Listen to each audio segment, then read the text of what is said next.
It's December 4th, 2023. I am at Joel Pearl, and it's time to get in the weeds. It is our monthly Monday takeover here on youtube.com/Fightful. Typically, you'd find us over on Fightful Overbook. That's our sister station that Jeremy and I so diligently run and rule with an iron fist. But instead, we come here with our fists taped, ready to fight. And it's episode 100, Jeremy Lambert. ITW has done it. We've hit the milestone, 100 episodes. Why are we so violent? It's because we are so good. We also just love to talk. How you doing, Jeremy? Did you ever think we would make it to 100 episodes when we started this show? Considering we do this 3 times a week? Yes. Really? I mean, even if we did it 3 times a week and getting to 100 episodes, it could have easily burnt out after like the first month doing 3 times a week. So I don't think it's, anything to scoff at that, even though we do it 3 times a week, hitting 100 episodes. Because again, very easy to burn out after doing 3 shows a week when theoretically and technically we're not really paid to do this show. Despite all the super chats and all the love and support we get, like there's no real payment of for doing this show. The payment is in like love and hot dogs and handshakes more than anything. Man, I can't even get a hot dog from this channel. What are you talking about? I got a handshake from Shawn this weekend. Give me a nice handshake. I think he gave me a hug. So, a hug and Red Bull. He didn't buy me the Red Bull. I had to buy my own Red Bull, but a hug and Red Bull. He did get me I did get into the show free after I'd already paid. So I don't know how that seems counterintuitive. Yeah. I bought a ticket, but then I got in free, if that makes any sense. Just say you used the free ticket on somebody, you just pulled him out of the line, be like, you got your ticket yet? And they'll be like, no. And you're like, well, you do now. I should have, honestly. Like, I should have just allowed somebody else to use my ticket because I was already in the door when doors opened. So yeah, I should have just like been like, hey, someone. I did say like I bought the ticket. Make sure this goes to the part of the NAMI. Because I was only there. It was a good card. I wish I could have stayed for the whole thing, but I tried to pull off something. But like Shawn was the reason I was there, so I wanted to make sure the money I spent on this ticket went to Nami since he was there for charity. I thought you were there for the pro wrestling karaoke night because you and Share Delaware. By the way, check out FMC every Tuesday. Thank you for doing that. It's mine. It is yours. So is FMC every Tuesday on the channel. Yourself and SP3 and Share Delaware do your thing. Now, with that in mind, you two, Share and yourself, decided to have a little Creed karaoke time. All right. Look, we did not know any of this. We didn't know. Shout out to Val Capone, by the way. I felt so bad. I saw Val before the show, and she's like, we got to take a picture later on. I was like, yes, we should. And then, like, during the show, I am thinking, oh shoot! Stop myself, Joel. Did you see that? Five before the 5-minute mark. I said shoot. You know what? The thing is, though, we're on the main, so like it doesn't matter. We could just really mess things up. Oh, I don't want to screw up the main channel either. Oh, don't worry. You want to peel back the curtain for a second before you tell the story? This is kind of relevant. You know that video that Shawn posted, the supercut of Shawn asking for advice from different wrestlers? Did you see the entire video like until the very end? No. Why? Okay, so at the very end is the match graphic. Okay. And he uses the Bad Baby song. He uses the Bad Baby. So guess what happened to that video over on this channel? Oh, it got copyright. Yeah. Copyright struck. We didn't get struck, but we definitely got a ineligible monetization on it. And I looked at it last night. I was just like, do I fix this or nah, it's passed. I didn't realize that was at the end of the supercut, but that was at the end of the Marco video. He put that at the end of like all the videos to promote the match. And I knew it was the Bad Baby song because that's what he ended up coming out to. So I saw Val before. Okay, we want to start from the beginning on this. Like, yeah, sure. Let's talk about SmackDown from, sorry, no, yeah, let's tell the story. We are going to talk about the wrestling on television from the weekend, but I know that Jeremy had a very busy weekend that kind of flows into the television wrestling as well. Yes, and I'm very excited to talk about a lot of it. So let's talk about BLP. Let's talk about Shawn and Shazza. Let's talk about Jeremy's crazy road trip as an independent wrestler wannabe. Brother, that's right. I don't want to hear any excuses from these wrestlers of like, oh, I can't do this. I can't do double shots. No. I did a double shot. You guys can do the double shot. I told that to Matt Mikowski, who I met this weekend. I was like, you can do these double shots, Matt. Like I'm over here doing it. You can do it. So Thursday, I think it was like Wednesday. They had previously announced like Danielson and Kingston. I was like, joke's on me. Like this is 2 hours away. AEW Collision is 2 hours away from where I live. I was like, I could be at AEW Collision, but I committed to go to BLP to watch Shawn wrestle, and I was not going to miss Shawn wrestle doing his match. I told him when he first had this idea, like earlier this year, when he thought the match was going to be in September. I was like, I'm going to be there. Like, as long as it's close enough, like, I'm going to be there. And a 6.5 hour drive was close enough for me. So, like, Thursday night, I talked to the wife and I'm like, I think I can pull this off. Like, let's look at times and stuff. I think I can go to BLP and then make Collision. We looked at the times. It was 6 hours. It was 6.5 hours to, 5.5 hours to BLP. And then 6.5 hours to Collision in Erie, Pennsylvania. And there's an hour time difference. This is what was really going to screw me up, was the time zone nonsense here, because you lose an hour going into Central Time to BLP, and then you gain it back going to Collision. So I was like, I think I can pull this off, because if Shawn goes on early enough for BLP, which started, I'm just going to stick with Eastern times to make things easy for people. Thank you. Because the show started at 1 Eastern. And I was like, if Shawn goes on early enough, I can be out of there. As long as I'm out of there by, let's say 2:30 Eastern, I can be at, then it's 6.5 hours. I can be there by 9.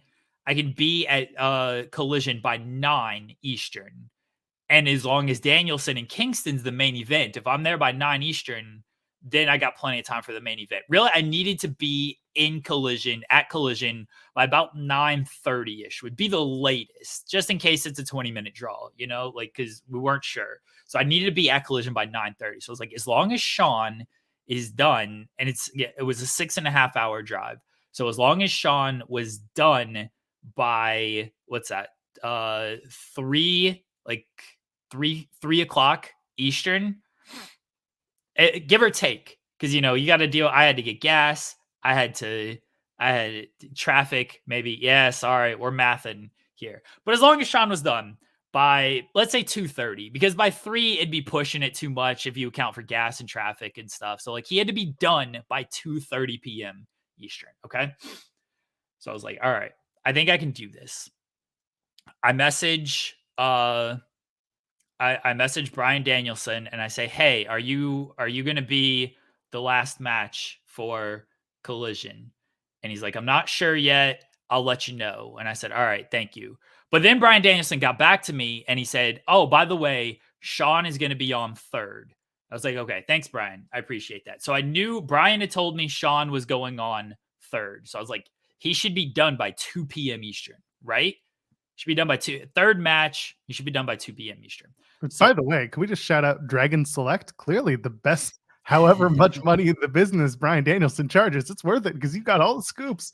You didn't even have this. You got scoops to something Danielson's not even a part of. Maybe didn't even existed. But yes. Good for him. Good for Bryan Danielson was looking out for me here. So Bryan told me Shawn is going to be on third. And I was like, all right, it should be done by 2 p.m. I should be able to leave there. I should be able to get to Collision, let's say like 8:45, accounting for traffic and gas. I should be able to get there by 8:45. Okay. So I felt good about that. But I needed to know if Bryan and Kingston was on last. Because if they're on first, I can't make it. Like it'd be pointless to try. I can't make it by 8 o'clock. So I needed to know. I get up at 5:30 on Saturday. I leave. I make it to BLP. I was at BLP by like 10:30. It was only about a 5.5 hour drive. Make it to BLP at 10:30. I bought my ticket, but I still just got in because I was there very early before doors. Hung out with Shawn for a little bit. As I'm like in the parking lot waiting to go into BOP, Bryan Danielson messages me back. He says, I'm indeed the main event with Eddie Kingston. I was like, all right, we're on.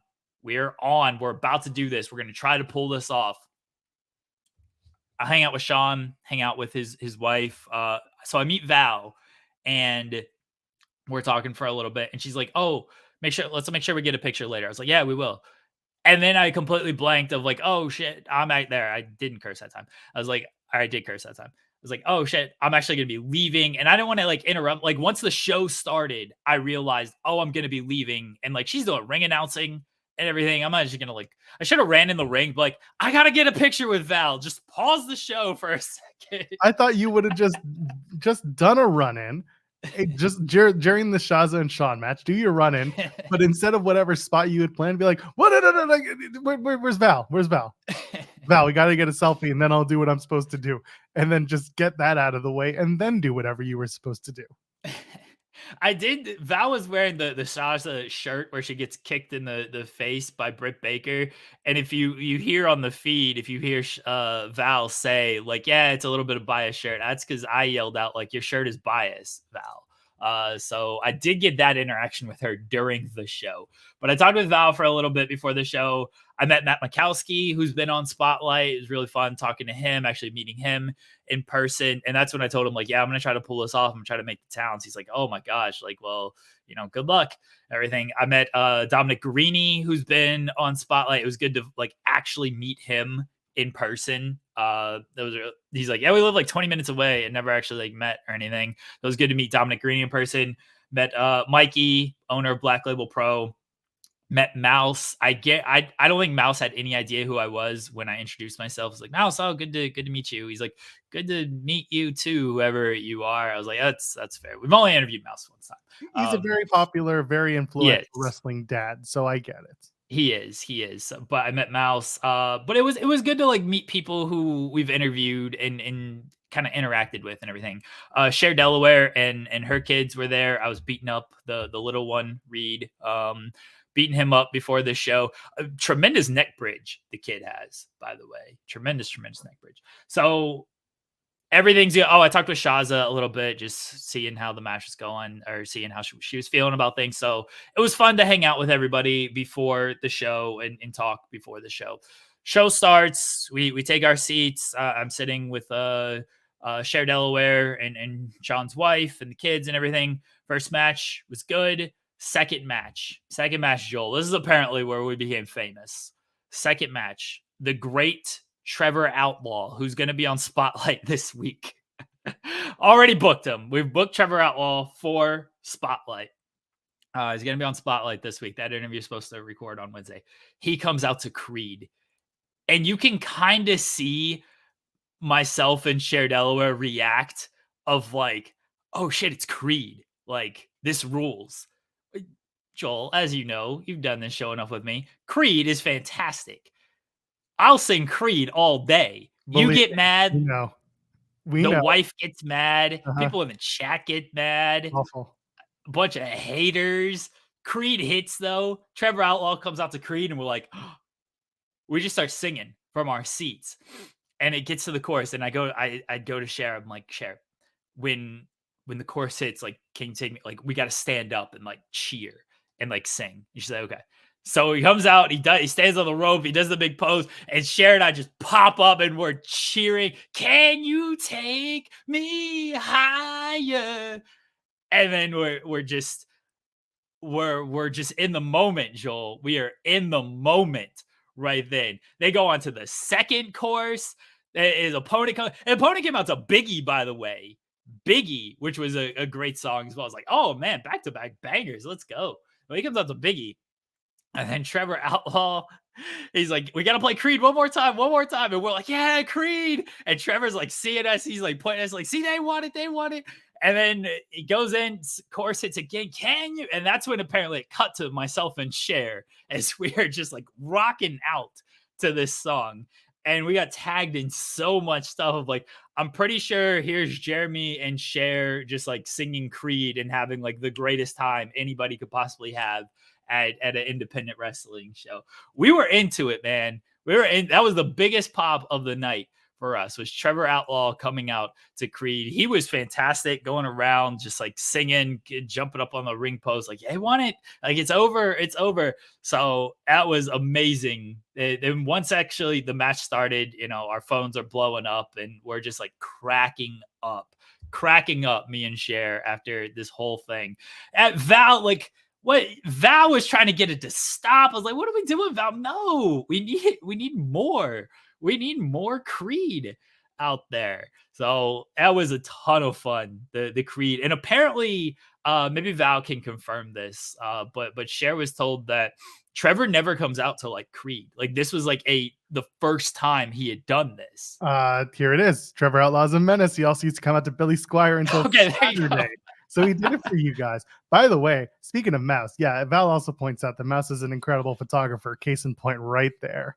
Look at this. So, like, as I'm singing, I noticed Mouse out of the corner of my eye, like, taking a picture of me. And so, like, I'm like, and that's why later on in the night when I was at Collision, I took that, low res photo of Billy Starks, and I tagged Mouse. Like, I'm pretty sure I got like a professional Mouse photo taken of me today, because like I noticed him taking this picture as I am singing, like, out of the corner of my eye.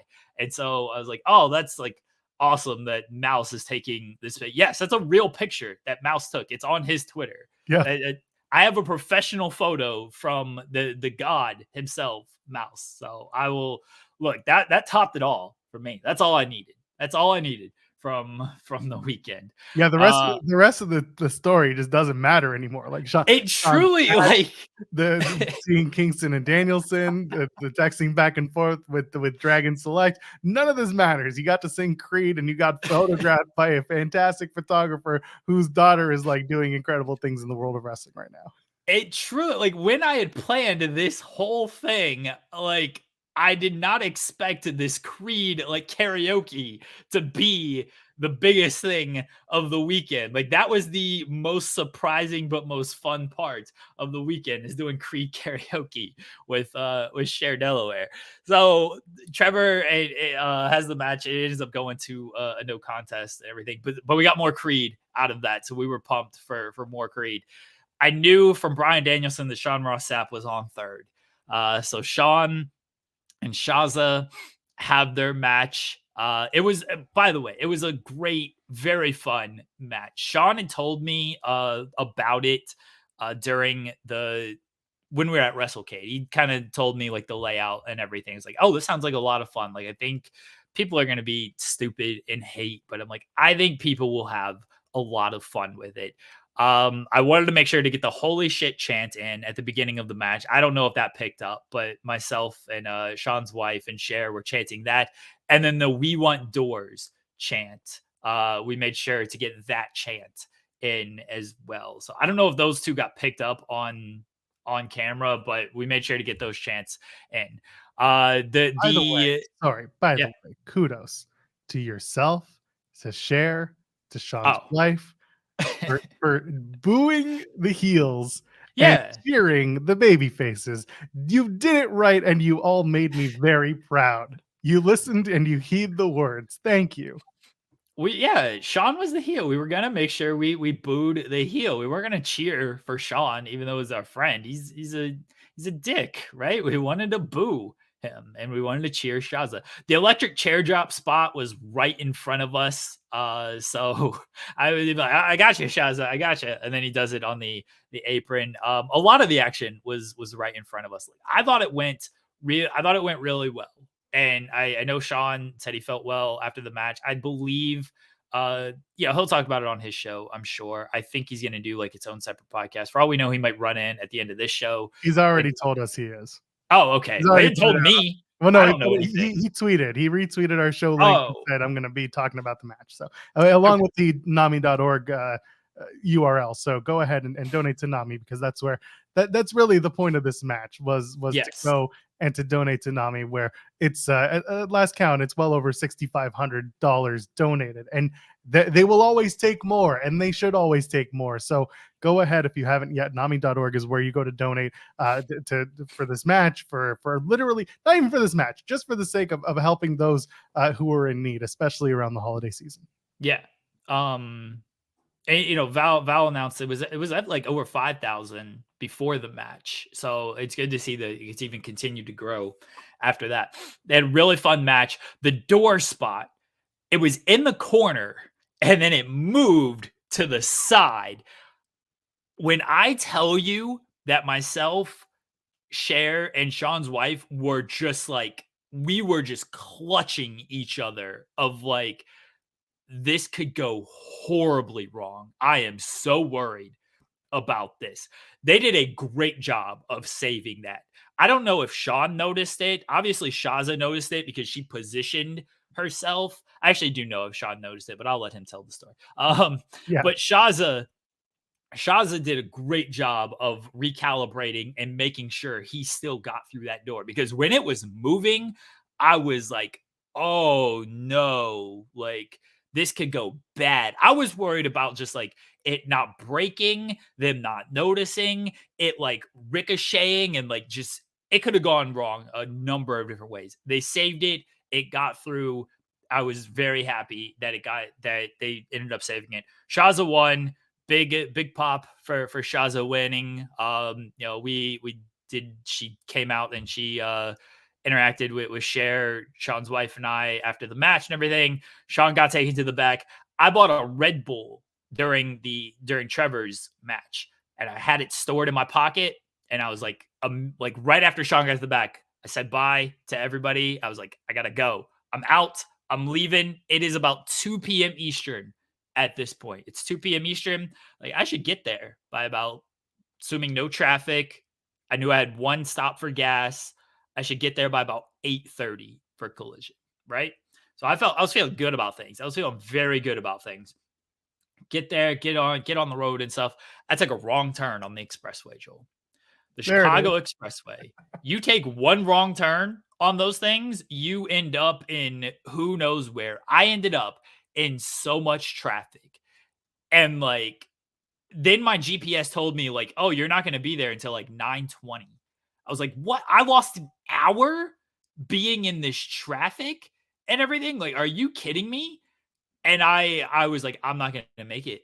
I don't even know if it's worth it to even try to make it right now. Like 9:20, I got to get gas. Like, oh no, this is not good at all. And I just got off on like the first exit that I could. And I'm like, I just hope it reroutes me enough to getting, because I was in this traffic and this traffic had no sign of like ending. So I'm like, I'm just going to get off on the first exit and hope it reroutes me somewhere to where I can get there. I got off on an exit, it rerouted me, and then it jumped to 8:45. And I was like, oh, okay, this is great. Like 8:45, I can make up a little bit of time on the highway and everything. One stop for gas. I should still be there latest 9 o'clock. So I'm still good because I know Danielson and Kingston is the main event. Oh, and I tell you, I was like freaking out when I took that wrong turn on the expressway. My wife was on the phone with me and she heard every curse word out of my mouth of how upset I was that I took this wrong turn. Oh man. Oh no.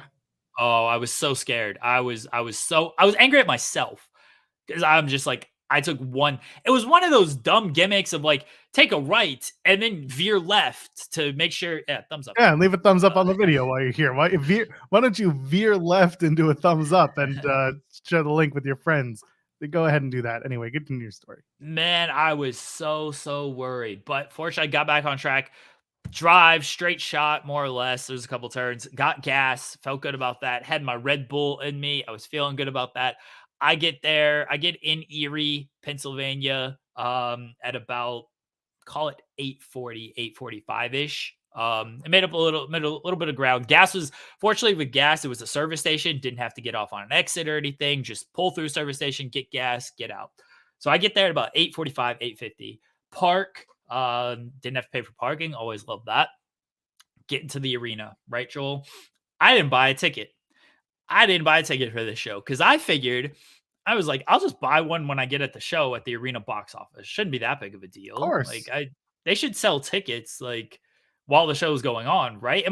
I'm not crazy for thinking that, am I? Like, this is a thing, No, right? Like, yeah, it's fine. okay.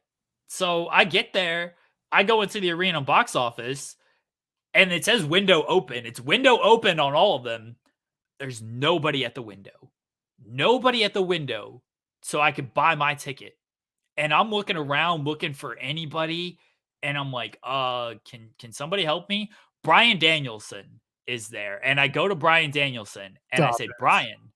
I say, Bryan, can I like can you get me in the show? Like, I'll give you $20, Bryan. Like, can you get me in? And then Bryan's like, well, I don't know. We'll see. We'll see here. And then Bryan's trying to see if anybody can get me take my money for the ticket and everything. And then Bryan's just like, you know what? Just come on. Just come on.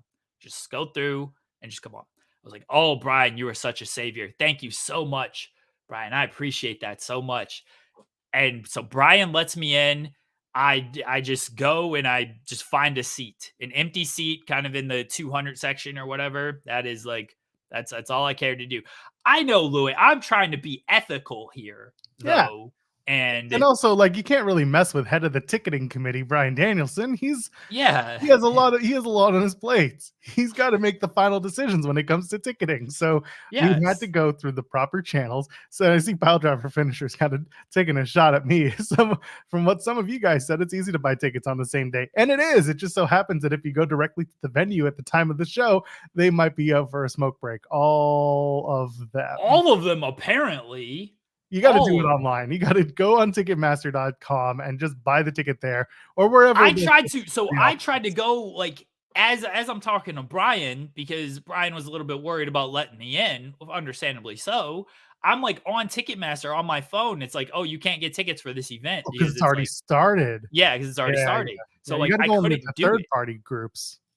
Well, It's okay, it doesn't matter, but you got taken care of by the dragon, so it's all that matters. yeah. Fortunately, Bryan Danielson let me in. I take my seat. I get there. What's the first thing? Like, I'm waiting outside. I could hear a match going on. I missed Andrade and Garcia live. I got into the arena as I could hear Andrade's music. I get there. It was the first thing I see. My guys, the Iron Savages, baby. Jack Jameson, Bronson, Boulder. The ass. I was so excited to get there right when my guys, the Iron Savages, were coming out. I got there. Iron Savages come out. Kip Sabian has a singles match against Vikingo. I was like, the second half of this show was booked strictly for me. Tony clearly was like, the first half doesn't matter. Jeremy's not going to be here. The second half, we're going to make sure. Obviously, it's pretty obvious that Bryan Danielson told Tony that what I was trying to pull off. And Tony was like, you know what? Second half of this show, we're gonna put the Iron Savages on. We're gonna put Kip Sabian in because he was just on In the Weeds last week, and then we're gonna give him Bryan Danielson and Eddie Kingston in the main event. The second half of this show, Jeremy's gonna be here. We're gonna make sure he gets a good show. Tony, thank you. I appreciate it. Bryan, thank you. Thank you for letting me in, letting me know you were on last, letting me know Shawn was on third. I appreciate that, Bryan. And I made it. It was a fantastic show. The second half of the show, which I saw live, was great. I stayed for a little bit of ROH. I mainly wanted to see the Billy Starks Athena stuff. They did that pretty early. I had a great interaction with like Mouse on Twitter when he's like, "Oh, Shawn told me this crazy person was going to try to drive from Illinois to Pennsylvania for AEW." It's like, I didn't realize that was you. I was like, yeah, I did it. I pulled it off. I got home at about 12:30 and technically the next day. So from 5:30 waking up, I drove 927 miles. I got to see my good friend, my boss wrestle. I got to see my favorite wrestler of all time, the GOAT, Bryan Danielson, wrestle Eddie Kingston in a fantastic, fantastic match. By the way, I'm very glad that I was able to get there to see that live. Got to see that. Made it home. Got to sleep in my own bed as well. I used my own car. Like, I started at my house, Dave. I started at my house at 5:30. Made the towns across 4 states, 2 different time zones, I guess technically. And yeah, I made it. I somehow pulled it off, and a lot. I thought it was something cool to do. I did not think that. I did not think that not Bryan, yes, Bryan Danielson was like, "This is amazing that you pulled it off." Bryan Danielson did say that to me as well. Shawn thought it was very cool. A lot of people online, like even wrestlers, were like messaging me of like, "That's pretty cool what you were able to do, man." I was like, "Thanks," like I guess I was trying to make the towns, and it was and. I put her over a lot. I'm going to continue to put her over. My wife, I could not have done this without her. We have 12 kids, as people may or may not know. She had to be the one to watch all 12 of the kids as I did this. So if she was like, "Hey, you got 12 kids, maybe you should like stay home and not try to drive 1,000 miles to watch some wrestling matches," I would have completely understood that. I'm like, you know what? That's a good idea. She's like, "No, do this. I hope you can pull this off." She's like, "I'm going to live vicariously through you. And, I'm rooting for you on this." So I did it. I could not have done it certainly without her and doing the actual hard work, like the hard work of this. I talk about people wrestling for a living, and I try to make these events and stuff. She does the actual hard work. So, it was awesome. It was a fun day to be able to do. I got to see one of the best matches I've ever seen in my lifetime, and I got to see Bryan Danielson against Eddie Kingston. I So was it waiting was, for that. yeah, Yeah, yeah. good So job.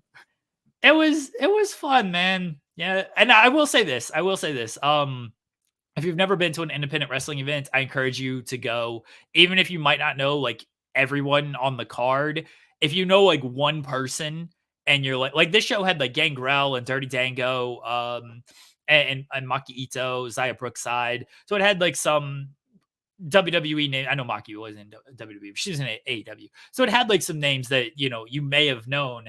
Go there, check it out. They're really fun because they're in the small, intimate environments, and you get to like interact with the wrestlers, and like it's really fun to go to independent shows. I've been to plenty, but like I'm letting people know, if you haven't, like you'll probably have a good time. Like look at me and Cher singing Creed for it. Like you're not gonna get. I guess Cher is famous. She gets on TV anytime she sings. But you're not gonna get like that level of like interaction and fun at these bigger. Yeah, there you go. At these bigger events. So it was a really good time. I am not a singing in the car person on longer trips. I like talking to people, so I feel like someone's there with me, and I usually like listening to sports talk radio as well, because it just kind of it allows me to focus a little bit more. Whereas if it's like music, I feel like I'll lose myself in the music in the moment, and then I won't be able to like focus, and I'll do a bad job of driving. So sometimes I will, but it largely it depends. But I'm mainly a sports talk guy. I don't know, Joel. That was my Saturday, everybody. It was a really fun Saturday. My kid drove me insane on. Did you hit him with a fridge door? No, I should have. Maybe would have. He slept for 12 hours last night, so I got that going for me. That's good. Yeah, exactly. No, you know what? I'm glad you did it. I'm glad that we talked about it enough on this show. Thank you. That you not doing it would have sucked. I'm glad that you made the towns, and I'm glad that we turned this into an actual event, because it's so silly what we do on this show. It's so stupid, the things we get to talk about and do. And then we get to take complete credit for getting Kip Sabian put back on television. Does an interview with us, and what does he do? He doesn't only get a match on Collision, but he gets a match against Vikingo, which is like, that's no small potatoes. And it wasn't a squash. It was a good back and forth, solid match. Kip got to show out. Vikingo gets the win, sure. And they tease the handshake spot, and Kip ain't doing it. So there's something there. I was just glad to see Kip on the show, and I was even gladder to know that it happened on a show that you made it for. So that was good stuff. And by the way, Tony was doing this for you, just like he did that one AEW pay-per-view when they were going up against the NBA playoffs, and they just kind of let everything go until they finally finished the game, and then they could do all the big matches. That wasn't for you. Yes, well, that wasn't for me. That was annoying, because that made my night even later. I didn't care about that NBA play. They should have done that when the Avs won the cup in 2022. That was the same night as for Forbidden Door. Like he could have just, not could have canceled that show. We didn't need that Forbidden Door show, did we? People were watching the Avs win the Stanley Cup. That's right. It did hit. I don't think Tony Khan actually booked the second half of the show for me, but it was hilarious how it planned out of like, yeah, here's the Iron Savages. Here's Kip Sabian, who's on the show. And then we're getting Danielson and Kingston as well. It was funny how all that worked out. Maybe Tony's online. Maybe he did. Maybe he was like, you know what? Jeremy's going to do this. We're going to make it happen. I mean, Vice Solable just pointed out the ITW rub is legit. I say this all the time, and I do mean it. Mike Santana comes on our show and then like 2 weeks later walks out with the Greektown Wrestling Championship here in Toronto. That's my home base, so I'll be seeing him in a few weeks. And then this past weekend, he walked out with House of Glory's title. So he got 2 major singles indie titles, and then Kip gets a great match on Collision. It's real. It happens. It is. Santana won the feud with Ortiz as well. I mean, he could probably get on television a little bit more after winning this, but what can you do? It is. The ITW rub is legit. People need to recognize. That means that our tentative guest for Wednesday has a very tough hill to climb. I will tell you that. Very successful in their own right, but I don't think they're going to be. We'll tell you who it is later on the show. They got a big hill to climb. They do. They can do it. They can do it though. They can do it. Well, they have the experience 100%. Yeah. I would love to have Ethan Page on this show, and at least he's wrestling on Collision next week against Kenny. I'd love to have. I maybe when Alpha One. I was about to say February. Yeah, we might be able to him then go through that channel with Alpha One. So, I hopefully after last week when we had Kip on the show, everything went well, and then we had Rocky as well. Everything went well with those interviews. Hopefully, we can continue to get these people, and we play nice on this show. I think we're not getting anybody in trouble. I don't think. Maybe a little bit there, I'm sorry. Anyway, it was. I'm glad you got to do all that. I got to watch Shawn's match. I enjoyed it just like you did. I totally agree with you, by the way. If you haven't been to an independent wrestling show ever in your life, you have to try it once. If you're just watching televised wrestling and it's always WWE or AEW or TNA Impact or only whatever, if it's only what you've seen on television, you owe it to yourself to at least get out there and try it. Because if you're watching this, it's a totally different experience watching it on the indies in the crowd. Where listen, is there a chance that you're going to walk into a room with 50 people? Yeah. But is there also a chance that you can walk into a room that has 500 people and it's a really fun and cool atmosphere unlike anything you'll see? Absolutely. So give it a shot. Go see your local independent or drive however many hours away to go see one that's, close by and has a cool card that you're interested in. Hassan is saying we made Rocky spoil the C2 winner. We know it's not going to be Roosh. I think that was spoiled when Roosh was announced. It could be because Roosh tends to hit a little harder to get his way. So all Roosh has to do is just everyone in the face and he'll get to the finals. Well, Roosh has concussed this wrestler, so he will be moving forward. Oh, Roosh broke this guy's leg, so he'll be moving forward too. Yeah, I don't think anyone expected Roosh to get out. He's going to have standout banger matches that are totally different from most. But yeah, I don't think anyone came in being like, this is the guy. Yeah. It's I like the story that they're telling. We'll actually talk about the Continental Classic now. Sure. Danielson and Kingston, which was awesome. Kingston's down 0-2 now. He needs to go on a run, and that seems to be, hopefully the story they're telling with Kingston is he's gonna go on this run here and maybe make it to maybe at least the block finals. I don't know, or the league finals. I don't know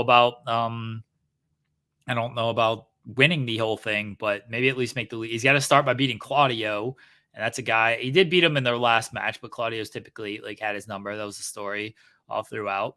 And then he needs help with like Brody King, who they're positioning as a big time monster with his victories. He's going to need help by beating Brody King.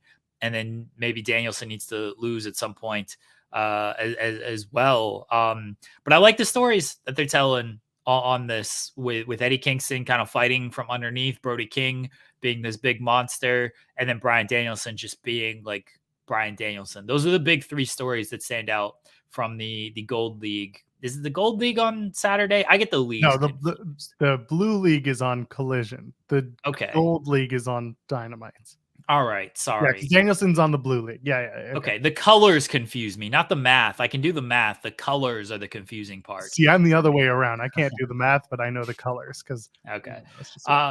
I just call it the Collision League and the Dynamite League. That's the easiest way for me to track it. So the Collision League, yeah, they're doing good stuff. I'm interested to see where Daniel Garcia comes out of this. Like, you can tell the stories like in the match that they're doing with him, but if he just keeps losing, like, he's got to break away from this like sports entertainment. Even though with the dancing stuff, it's been really fun. But yeah, he's got to break away after all of this and just like go and be Daniel Garcia, great professional wrestler after this. But I like that stuff. And then Dynamite, Swerve and John Moxley are the class of the league over there, and it seems like they're setting up for the finals to see who is better between those two men, which they're gonna have to face before the finals anyway to see who gets the victory. But it seems like one of them will win. Maybe they do a draw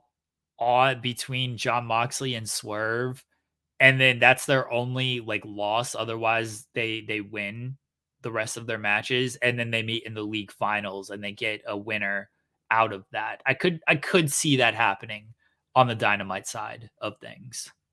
Yeah, but could you imagine if instead the draw is going to be like Jay Lethal versus I don't know who else is a zero in this thing? It's gonna be like Jay Briscoe, sorry, Mark Briscoe and Jay Lethal. Names, man, they are gonna go and they're gonna go the time limit draw.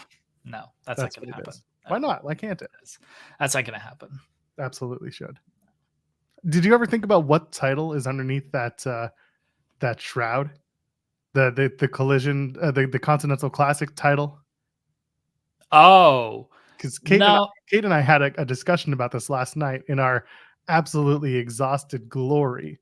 And my first point of reference was, well, they're not really doing much with the Women's World Championship right now, so it's probably that as a stand-in for the actual title while they put it together. And then the other thought was, what if the Triple Crown is mostly a Collision title? What if they unmask the title and it's the Real World's Championship and it's got the X over it? That'd be funny. That would be fantastic.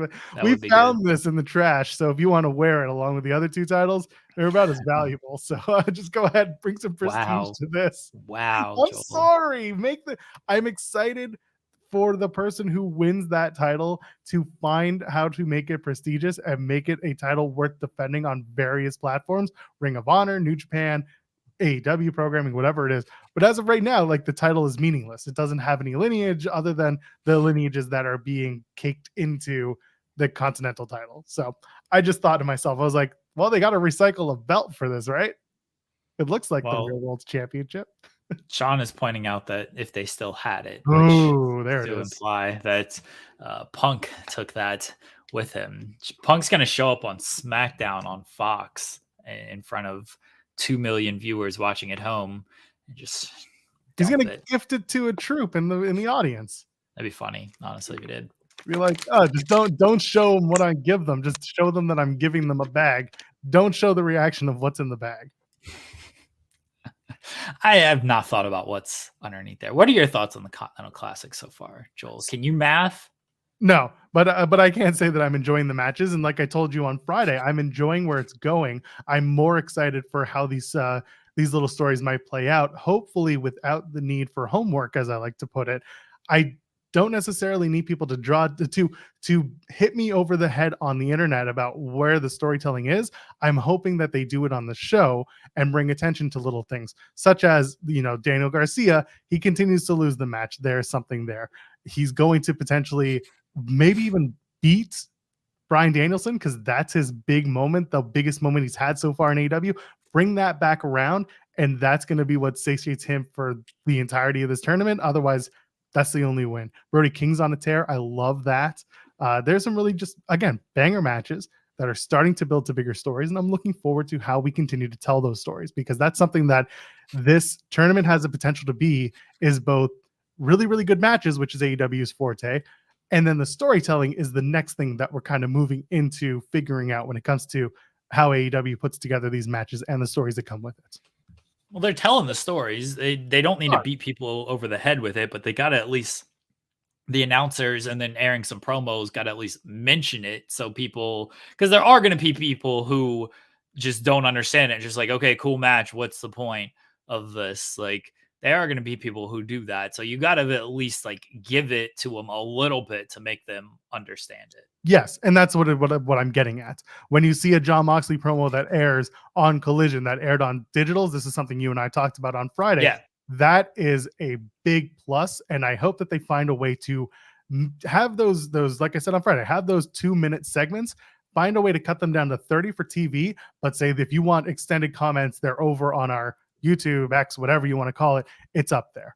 And I think if they can find a way, and a good producer can make that happen, a good editor can make that work, then that's how you can tell a really, really good and concise story without going super over on a backstage promo.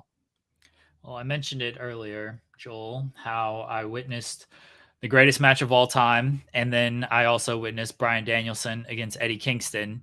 We have one of the people from the greatest match of all time. Yeah. I guess I'll add. Okay, I'll add him. I wasn't sure if he was going to add himself. Shawn, how you doing, buddy? How you feeling?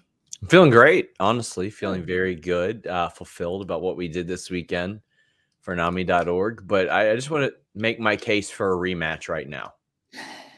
And I'm going to tell you why. Shazza McKenzie, because of you making me wrestle you, my sleep schedule is now messed up to the point to where I wake up before 11 a.m. Oh, that's unfortunate. And that's too much. I'm doing good. Very important question. It's asked in the chat, and I was going to ask as well. How was your knee and leg? Because that was the toughest bump you took all match. I was very satisfied that got one of the best reactions, because that was the first spot I pitched. Yeah. Like in April, I texted that to Shazza, and I was like, hey, let's do this spot for many reasons. One, it's funny. Two, people don't do it.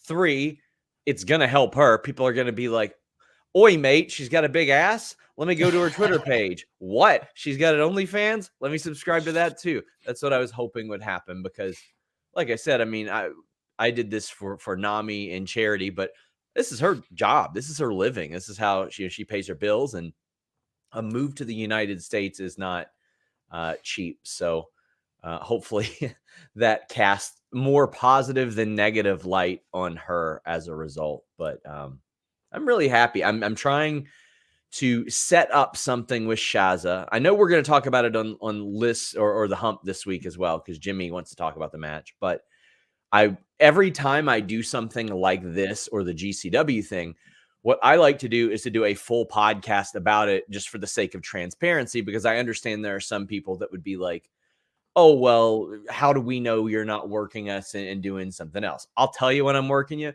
Even throughout this whole thing, when people are like, oh, boy, you really don't like Shazza, huh? And I'm like, no, it's a work. It's not real. It's fake. Shazza's my friend.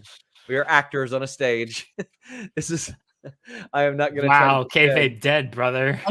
Sorry. I don't get this. I talked about this with Kate last night. The people who were just like, oh, I want Shawn versus Nick Gage so Nick Gage can shoot on Shawn. And Matt Cardona hates Shawn Ross Sapp. But it's like, oh my God, I saw that and I made fun of it. I was like, y'all know what this is, right? Like, I was his wife's first post WWE interview. They are friends of mine.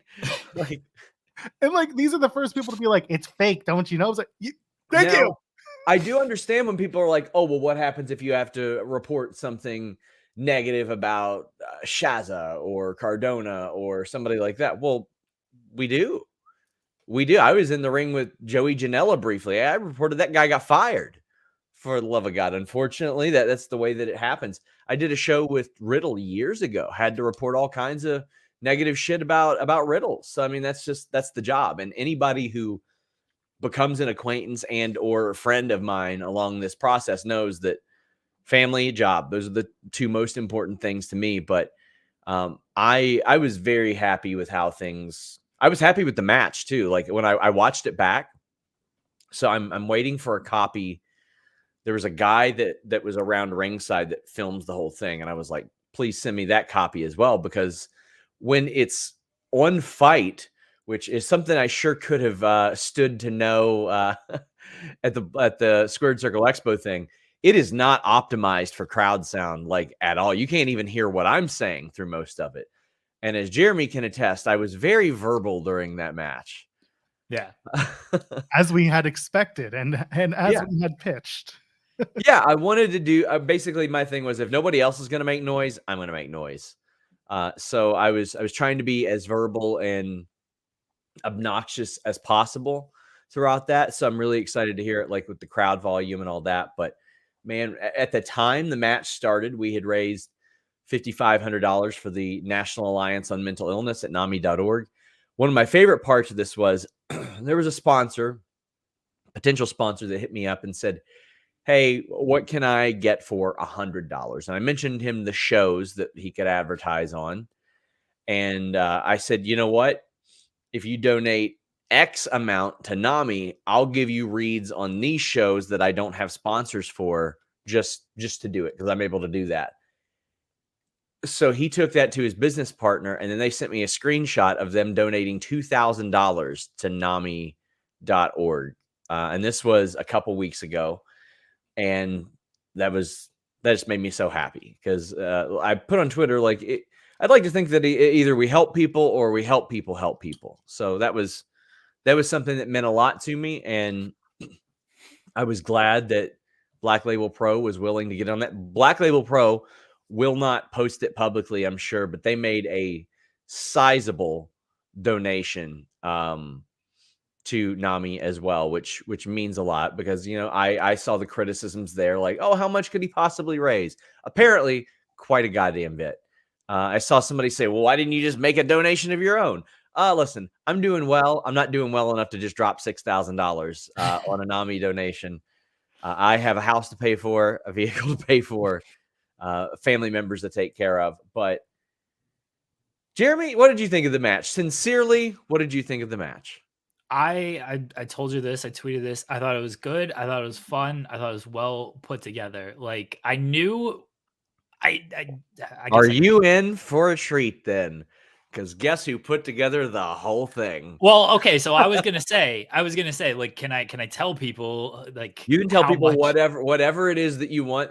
But yeah, I'm trying to get Shaza to do a show. I don't care what we tell before then, but one of the best podcasts I ever did was with Denise last year where we walked over the entire GCW thing. I want to do that with Shaza as well. So you had laid out the entire match to me like the week before when we were together at WrestleCade, and you were like, here's basically beat for beat the match. I think you guys changed a couple of things. Yeah. But you know, I knew how the match was largely going to go.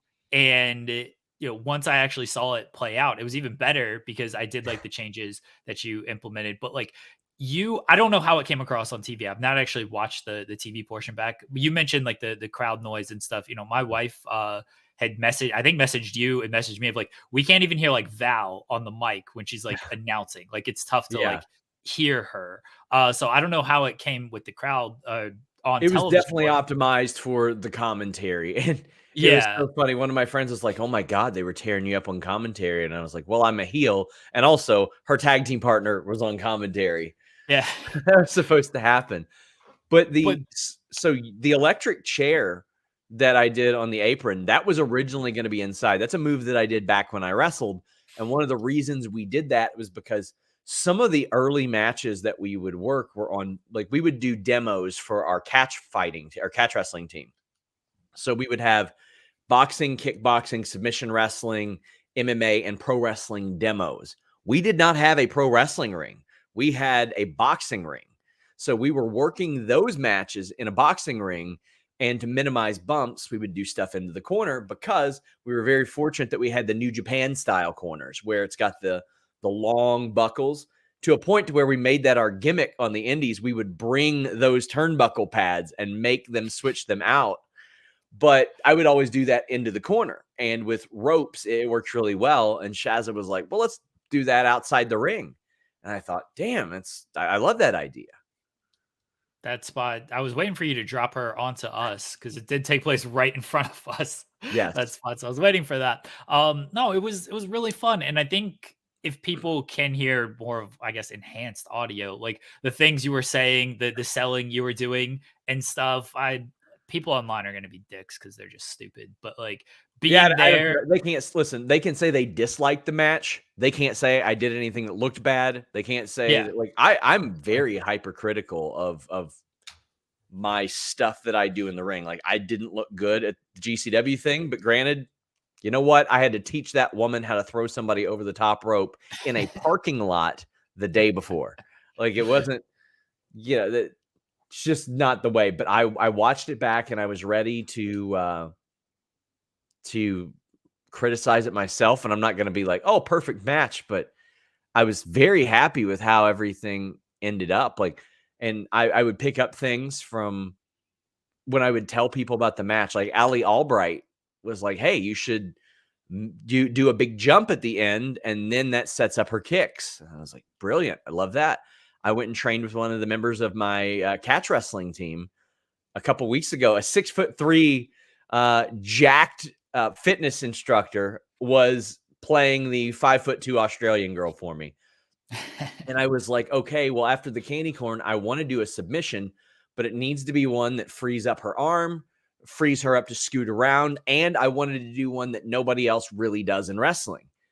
And he of all things, is such a casual wrestling fan. He and his wife in their free time just started to watch from like 1995 WWF on and are finally catching up. And he's like, I never see anybody do a knee bar. I was like, shit. Okay, knee bar. You just step over, you take that. And then last week when you and I were at pizza, or getting pizza, John Alba was like, you know what? You need a near fall. You should do the impaler before the GTS thing. Like I got a little bit of contributions from a whole lot of people there. And then Shazza added the slaps. She added the spot where she legitimately hit me in the back of the head with a kendo stick. Yeah, around the ring.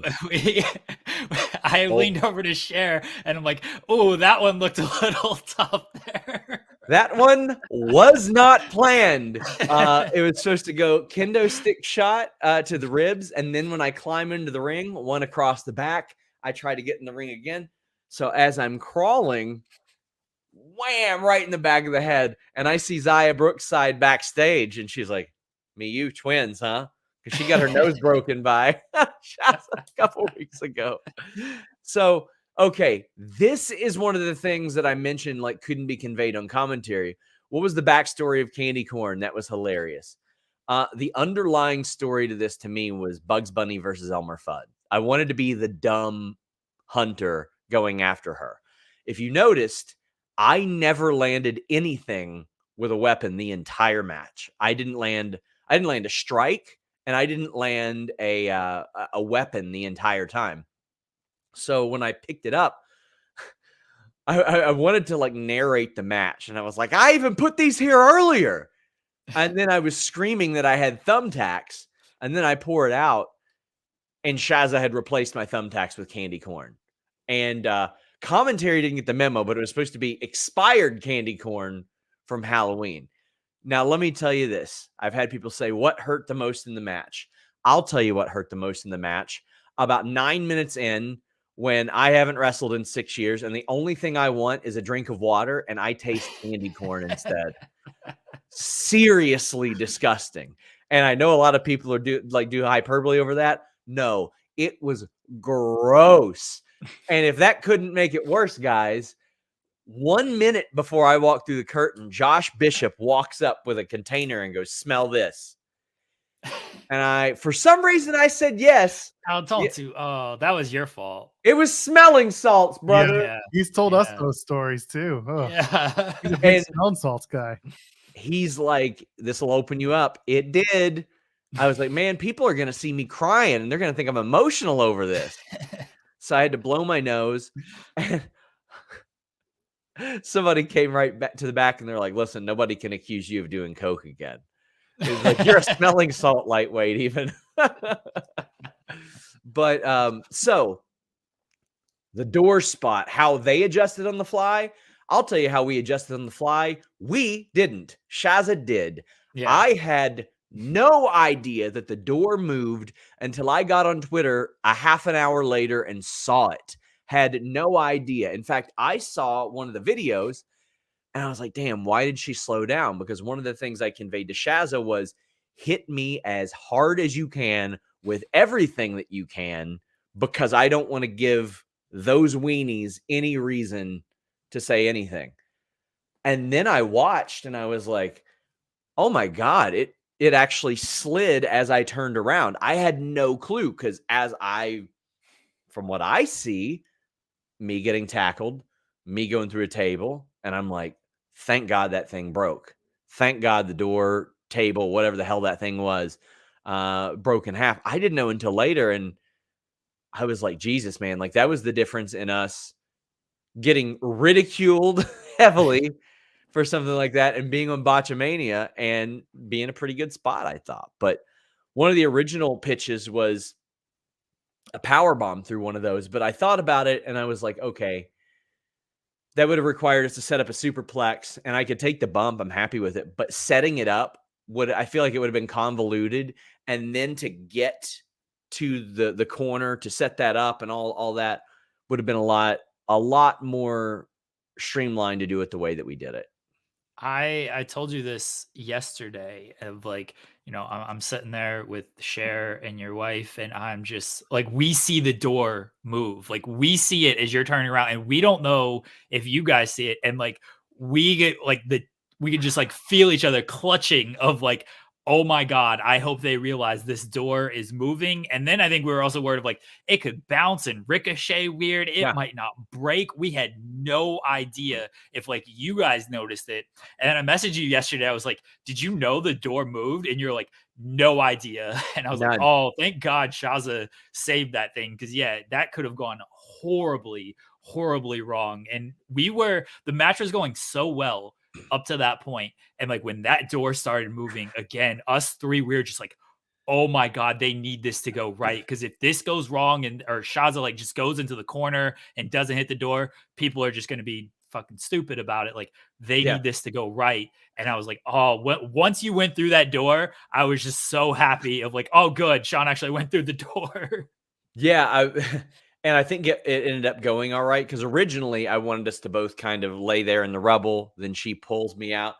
But I think it worked a lot better with her being aggressive. Like there were some little changes that she made on the fly that I think added an awful lot to the match. I mean, listen, the most painful thing I experienced was getting hit in the back of the head with a kendo stick, because I got the little flash of light and I said, oh shit. I had a concussion a couple months ago. I hope I don't have another one. And usually when you get that flash of light, that means a concussion. But I'm good. I'm all right. And I had really, really bad post-concussion syndrome for about a year and a half at one point. So I was worried about that. And that was the only particular injury I was like, hope I don't get a concussion. I can still write if I've got, if I break my foot, if I sprain my ankle, if I do something like that. Even if I tear my ACL, like I can still write. But with that, you won't be of sound mind. So the kendo sticks. Oh boy. Did you get my package? So I didn't know how much you want to give away. You're gonna spoil all the Shazza. No, oh boy, there's still plenty. There's still plenty. Okay. I flew to Chicago. Yeah. Shazza drives, because she comes up. She had AEW, same building night before. It's mine. That's exactly what you think. Yes.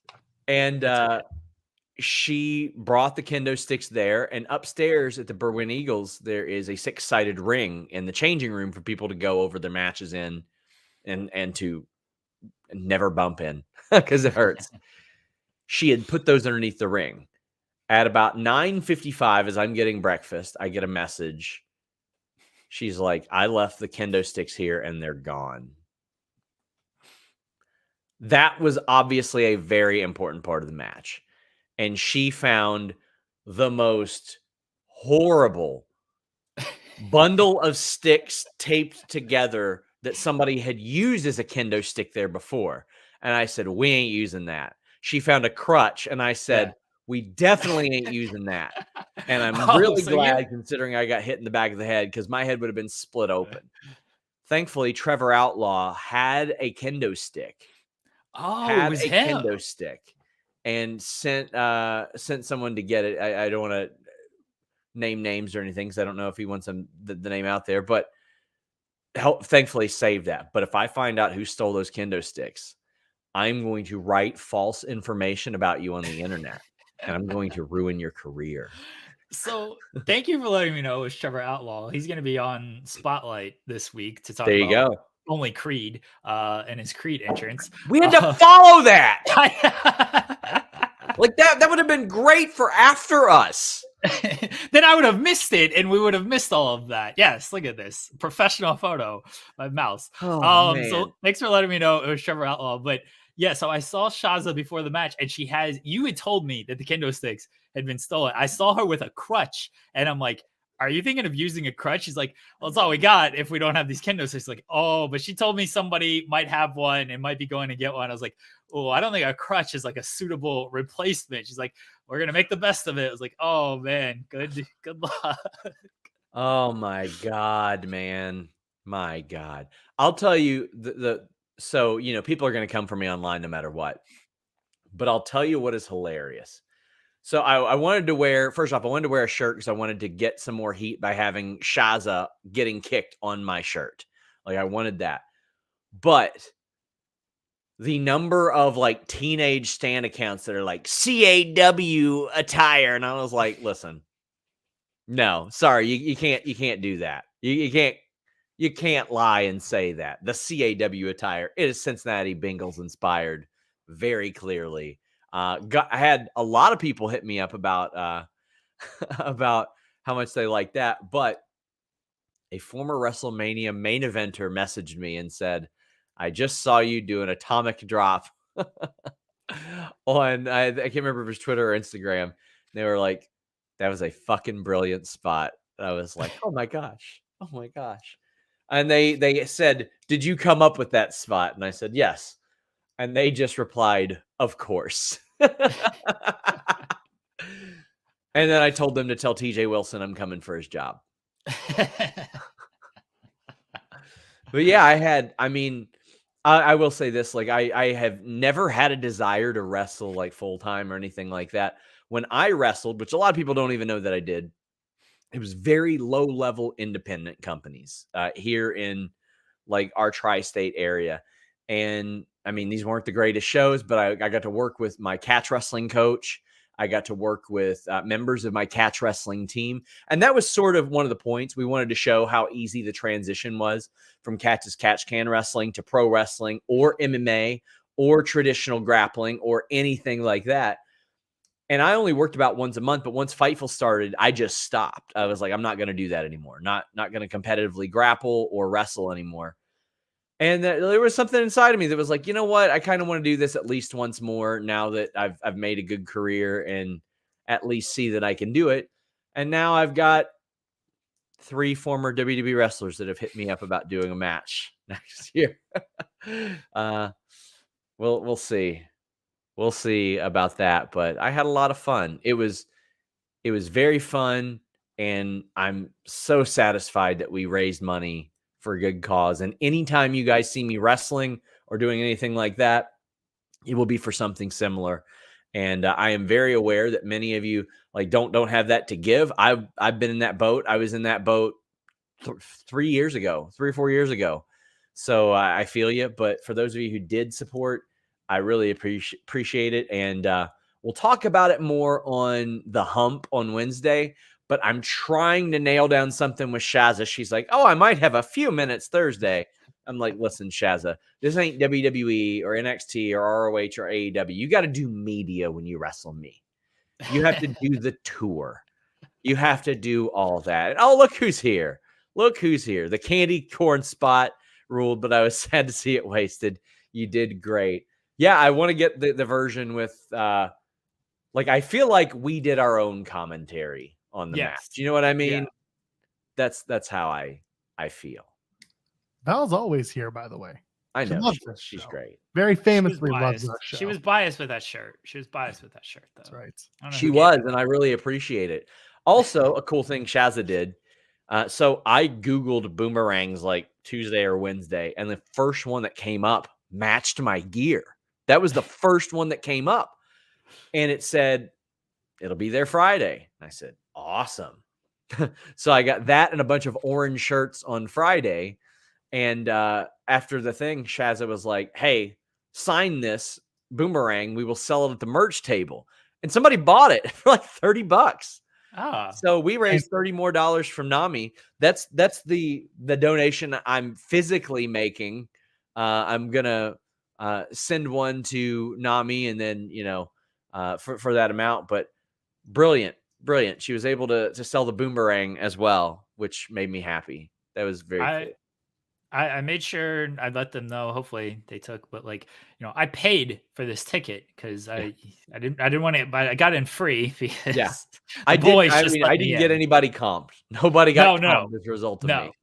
No, I was there early and I was just like, hey, can I hang out? Like, is that cool? And then, you said that it was not you, the boy, Bryan Danielson said it was fine. But I did pay for a ticket. I was like, well, make sure, my ticket goes to Nami if possible, because you sold me the ticket, Shawn. You were the reason. No offense to anybody else on the card. It was nice seeing and meeting a lot of people that we've done interviews with, but I was there to support my friend, and I was glad that everything went well.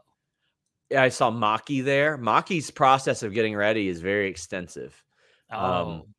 Saw Gangrel there. That was great. I only do the Impaler on shows he's on, so that's a running joke now. But I was outside dropping off my gear in my car, and I hear his music hit, and I was like, listen, I don't care if it's Black Label Pro. I'm watching his entrance. Yeah. I mean, I took his move, for the love of God. Like, I love the Impaler DDT, even if it's more like Bobby Roode's version, but yeah, I was very happy, and I think I'm still gonna train. I'm gonna get back into training because I missed that an awful lot. Big thank you to Grindhouse for letting me come out and train with Ali Albright recently. I like training with her. I know she wants to do a match with me. I don't want to become the guy that wrestles girls all the time, so I would like to team with her instead. Maybe if we do that, then I can beat her up after that. Then you have to come out to a Taylor Swift song, though. Are you like okay with that? Just pick Shake It Off and like people just be ugh. Ooh, my are you kidding me? My favorite part of the match. If you watch it back on video, it looks great. After I do the backbreaker, Shazza set up and I just slammed her face very aggressively, and somebody came up and they were like, damn, that looked like it had intent. I don't want to give anybody an excuse to say that we patty caked it. That's it. It wasn't like super hard hitting, but everything was fun and with intent. And also her kicking me in the face was an audible as well. That as she kicked me in the face, I said that looked good. Fantastic. But yeah, listen to this, especially against Shazza in the rematch. There it is. I just got a message from what was the EP? Is that her title? ITW Anonymous GM now. Oh, okay, there we go. Sorry. I have a message from the ITW Anonymous GM. It says, right when you were about to come out, I was like, if Shawn comes out to Nickelback, So help me God. Oh, so here's the Trevor Outlaw came out to Creed, and Cher Delaware and I are rocking out. There's people behind us, and they're like, "Oh well, thank God it wasn't Nickelback." And Cher and I turn around, or at least I was like, "That would have been fine too if it was Nickelback. Like we would have been just as happy with Nickelback. We would have rocked out to that. I scratch your well. name on the side of a bullet. That shit. Listen, Nickelback, one day rules. I'm going to talk Joel Pearl into starting a band that is just us making songs that are whoa to do for every commercial. And we will make so much money. I'm game. Oh, you tell me there's so much money. I know people. We can get into a. Why are you doing the Gallus theme, by the way? Is that That is the Gallus thing. Yeah. I got to be honest. I have heard that theme song 0 times because I fast forward every entrance on shows that I binge watch. I get it. Oh my gosh. Oh, thank you guys for having me on. Again, I know that I'll talk about this a bit more on the hump with Jimmy, but donate to NAMI.org. Any additional donations we can get would be really, really awesome. But thank you guys so much. Also, thanks to the hundreds of you that were extremely normal and kind about the match. I greatly appreciate that. That was very cool. And stay on the lookout for the Shaza thing. If we do that show, it'll be live and it'll be at her convenience, because what I want to do, and I don't care when it is, it can be in the middle of AEW Dynamite if she's there. I just want to try to get some more donations on stream, and then we'll donate those to Nami as well. But thank you guys. Thank you. you, Did Sean. great, Sean. You did a I was great glad. job. Thank you. Really, Yes, I really was glad proud. I could be there. Had a great time. Vote for You did a me great job. for Match of the Year in the Fightful Awards, because somebody asked when the Fightful Awards voting starts. So, different process this year. We're starting it a little bit later. You do have to subscribe to FightfulSelect.com to be eligible, but last year it was all staff nominations because we did it very quickly, and we did it much earlier. This year, select nominations start on December 25th, on Christmas. So what you'll do is you'll see the topics, copy it over in a Word document, put those on sort of a ballot and post them in the comments. We will see who gets, the most sort of nominations there. We'll narrow it down to, 5 or 6 or whatever that may be. And those will go on the ballot. We will still likely have write-ins available, but we're going to have the select subscribers help us nominate as well. And then we will do the awards probably mid to late January, something like that. And I'm very proud of that. Last year, one of the things that meant most to me in Fightful period was when Briscoe's FTR won Tag Team Match of the Year. And Mark Briscoe and FTR posed with it, and that was the day Mark Briscoe had his match, and he wanted them to tell me that he was going to make sure that Jay's wife got that award, that physical award. And that, to me, that validated everything. That validated the entire process of getting the awards, doing the show. I mean, this is a show we lose money on significantly, but we want to show, one, that our audience, that they're heard, and two, that wrestlers, that they're appreciated for, what we cover and all that stuff. So if you're interested in sponsoring that show, hit up myself or Kate, because we are going to try to offset the incredible cost of those awards. But yeah, thank you guys so much. Thank you, Sean. Speaking of money-losing shows, this is our 100th episode, so I hope you're proud of us. It's a great show. It really is. See you guys. Thank you, Sean. Bye, Sean. Oh, my goodness. Well, Shawn Ross Sapp. There you go. All the scoops, and you'll get even more when Sean and Shaza do their eventual peek behind the curtain. Yes. I hope that happens. Shaza, busy person. Yep. Shaza McKenzie. Deservedly so. Got a lot of photos to take to Shaza. That's right. Chi-Town's Burst sent a super chat, and we were talking about indie wrestling, so let's bring that back. Went to a Defy show this summer. Saw the Bollywood boys win a street fight with non-bread and a cricket bat. A tremendous experience. See, this is the funny hilarious, silly shit that you'll see if you go to an indie event. Bollywood boys rule, and that is a great spot to watch. And this is great. Kim Gray, by the way, who donates super chats often and is a good friend of the show, says, my son got to be Jerry Lawler's ring announcer at an indie show, a memory he will never forget. Kim, for some reason, your kid gets to do some of the coolest stuff. Yeah, really. You must be a fantastic parent. Kudos to you, because like this, meeting Shotzi, like going to the shows, good on you. I love that this is something that he's going to remember for the rest of his life. That's awesome. So there you go.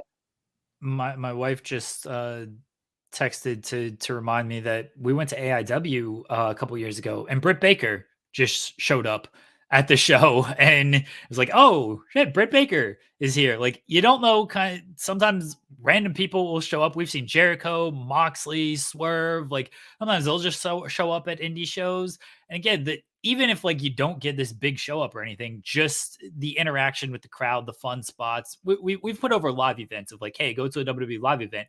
They're really fun. You can get to, there's more, it feels like a more personal atmosphere there. It's that way with indie shows, but even more because they're in, smaller buildings and stuff. Yeah, even if you don't know anybody on those shows, if you only know one person from a WWE run or an AEW run, it's still worth going to. I didn't know much about Trevor Outlaw heading into the show yesterday. I've seen him on some shows, like, okay, seems fine. And then now I'm the biggest Trevor Outlaw fan, and we're going to have a great time on Spotlight, all because he came out to Creed. Literally because he came out to Creed is why I'm now like Trevor Outlaw is the greatest wrestler of all time. So there you go.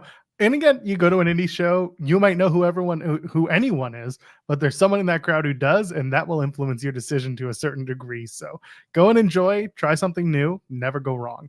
Well, I mean, you can go wrong, but you probably won't because, it's wrestling and everybody loves wrestling. Kumbaya, right? Pile Driver Finisher has asked this a couple of times. Why am I drinking the bottle that way? You either know or you don't know. All I'm letting you know is it's mine. That's all. It is mine. I know, since we're in the weeds, and that is the name of the show and what we do, I want to talk about the crowd miking thing, not getting the reaction of the crowd. So this is something that's very, very common in the indies, and I would love to see it fixed. There are also a lot of indies that are on certain platforms, whether it be Fight, IWTV, Premiere, whatever it is, that don't necessarily have the technical crew, or it could be a budgetary thing to put together a proper audio mix. They're more concerned about the audio in the building, and they're more concerned about the video looking good, which again, I understand completely. If you've ever gone to a concert in the last, let's say 10 years, you may have noticed that there are microphones now just pointing out at the stage, pointing towards the audience in the stage. For a while, that was to mic the crowds for any live audio releases that you might do, and to get that. Now, y'all see me wearing these things in my ears. I wear in-ear monitors. I don't hear anything from outside if I have my mic off, okay? My mic right now gives me a little bit of sound that's around me, so as a result, I hear the ambient sound around me. If I mute myself, it's gone. It's cut, and if I'm listening to music, all I hear is music because it's directly in my ears. If you're a musician and you're getting a proper mix of just the music or the instruments that you're working with, not being able to hear the crowd is a very jarring feeling. So a lot of musicians, a lot of bands opted to put crowd mics facing outward so that they can kind of mix it in a little bit to their ears so that they can gauge the reaction and get an idea of what the room sounds like, if they're doing well, if they're not. And also it's an energy thing, because if you hear nothing, then you just completely turned off. So why would you do it in wrestling? For that exact reason. Where would you put those microphones? That's the big question. You can put them either on the ring posts, and then you got to make sure that they are secure and that they're okay. There are little tiny ones you can get. There are shotgun mics you can get. There are a lot of different options. You just got to play with them. And again, within your budget, there are ways to do it. And then everything has to be mixed. There's a third thing, Jeremy, that goes into this, and that is the copyright issue. You can't play Creed on the stream of your Fight TV event, but you can have Creed blasting through the speakers of just going into the arena, and then the ambient microphones happen to pick it up. That's different. You can't really stop that. But the second that Creed is going through the speakers and it's clearly planned out, that's a copyright issue. So there's a whole a whole way to get around it and get through it, but it's definitely not as easy as it should be when you're dealing with copyright music. Well, they don't need the Creed to come through the speakers or the mics for the television. You just need myself and Cher Delaware there to sing it, Which is and fine, by the way. That's legal. we can sing it a cappella, and that can come through on the television. They should have just mic'd us. It would have been fine. That was the mistake. They should have just mic'd us. Bargov's here and says, surprised to see you guys on the main channel and on Overbooked. So every Monday, the first Monday of the month, we are here on youtube.com/Fightful. Every other week, Monday, Wednesday, Friday, we are on a Fightful Overbooked. Why do we do this? Well, there's kind of a bigger audience available to us here on the main channel. But like, let's face it, Jeremy, we are the stars of Overbooked, and that's where we live. That's where life is. I don't know about life, but yes, that's where most of our shows are. But yes, the first one, if this is your first time checking us out, we are Monday, Wednesday, Friday on Fightful Overbooked from 10 to noon Eastern. And a lot of times we do have guests. Why am I doing this in the middle of the show? Whatever. It's a good reset. Let's just call it a reset. A lot of times we do have guests from around the wrestling world. Last week, like we had Kip Sabian, and Kip Sabian was on Monday talking about everything going on in his career. We had Zach Haydorn from SE Scoops and Gold Belt Media talking about CM Punk's return, being at Survivor Series, Chicago. And then on Friday, we had Rocky Romero talking about all things Rocky Romero. And if you know Rocky Romero, there are a lot of things when it comes to Rocky Romero. So we had a really fun week last week, and that's typically every single week we do this show, which is every single week. And apparently we've hit like 100 episodes, but like, I guess because we do one, it's still an accomplishment, seeing as like Joel could have gotten sick of me. Really, I could have gotten sick of Joel doing it 3 times a week. But I guess when you do a show 3 times a week, 100 doesn't seem like that huge. We don't have like a big celebration planned. We didn't have any guests. Sean comes in because Sean always pops in, and that's what Sean does. I had my story to tell of making the towns and everything. And then usually we like to have guests, but today we were like, Sean's going to be here. I got a longer story to kind of tell. We want to also talk about wrestling because sometimes we do that on this show as well. Sometimes, not often. Not often. No, not much. It's not really important. I was going to mention something. It's our 100th episode. We are here. You're okay. You can put us on the spot about it. Should I tell them what the plan is for Wednesday? I mean, I don't think it's something that we need to wait till the very end to do. No, let's save it. Let's make people stick around. Yeah, okay. we got other stuff that you put in like the headline and everything that allegedly we got to talk about. Okay, well, let's talk about SmackDown. Let's talk about the decision, as it were.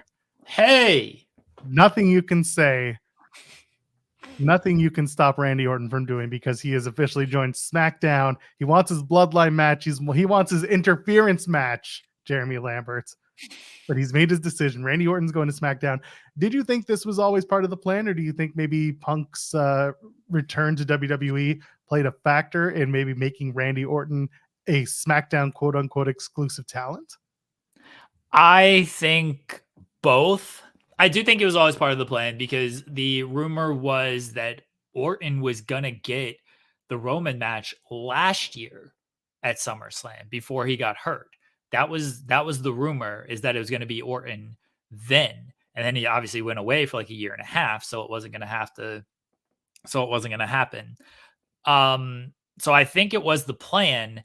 I think Punk coming back made it a little bit more concrete, because they needed baby faces on the SmackDown side to challenge Roman heading into Rumble. They've done LA Knight. They've done Kevin Owens to death. Even Kevin is like, yeah, I don't know if let's do another Kevin Owens Roman Reigns Royal Rumble match. Like, how's this one gonna end? So even Kevin recognizes that it's done too much. Again, they've done LA Knight already. Who else is on the babyface side on SmackDown that could be a challenger for Roman Reigns going into Royal Rumble? They didn't really have anybody. So moving Randy over was always going to make sense. And then because Punk comes back, it makes it even more concrete of like, oh yeah, now we got Punk to kind of offset. If we needed Orton for Raw, we can easily move Randy to SmackDown. But I mean, Punk's going to be on SmackDown this week anyway. But I think that, yeah, Randy on SmackDown was kind of always set up because they've wanted to do the Randy and the Roman match. Like, that's going to be good too. Like, the promos are going to be good. The match is going to be good. It's going to have interference. People are going to kind of be mad about certain stuff, but Randy and Roman know how to work. They're really good, and the promo stuff is going to be really good as well. So I'm looking forward to that match. That's a good Rumble match for those two, Randy and Roman. Yeah, like you said, the promos are going to be good. And then I'm also thinking just depth wise, where could Randy go after Roman? You've got AJ Styles once he gets back. You've got Bobby Lashley once he gets back. You've got Lashley's there. Lashley's back. Lashley's there. Who else do you have? You've got maybe Carlito and Randy. Escobar, man. Yeah, Escobar and Randy could be fun. Yeah, that could be good stuff.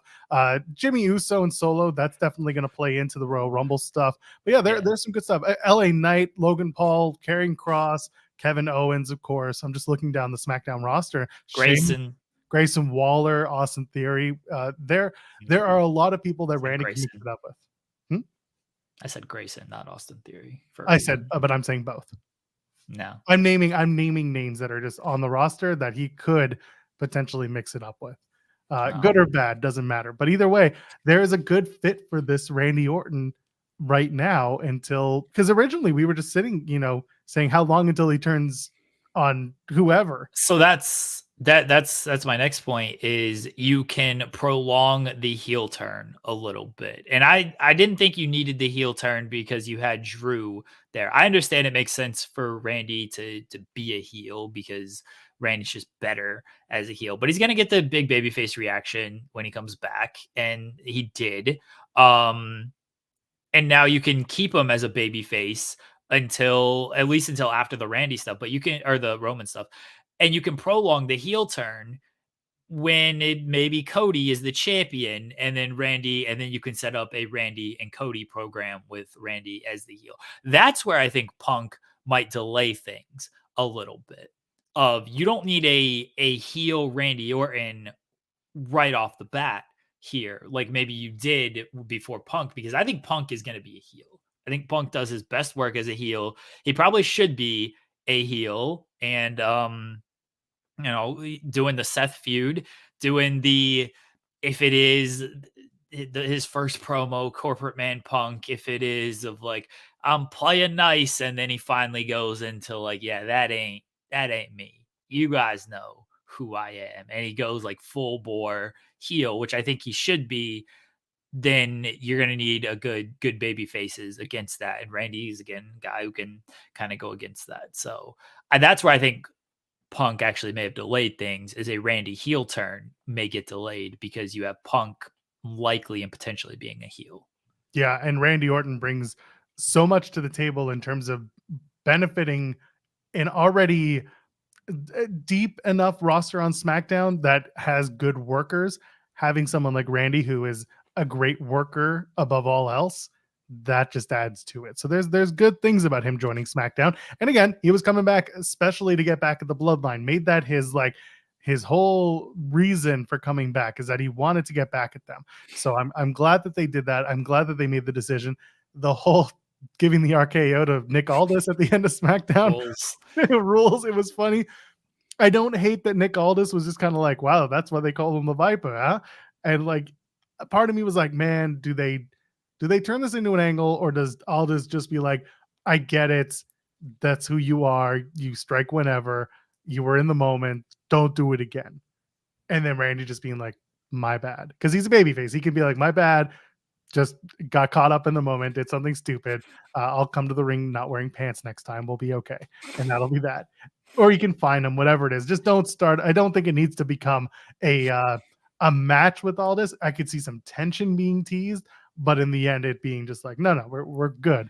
You just got lost in your moment. See, I like the fining thing because theoretically, Nick Aldis is kind of a baby face. Like, the GMs are typically, unless it's full like Austin McMahon, the GMs are typically positioned as like a baby face, right? Because they give the fans what they want, type of thing. If they're neutral, I'm saying if they're neutral, they're essentially baby faces.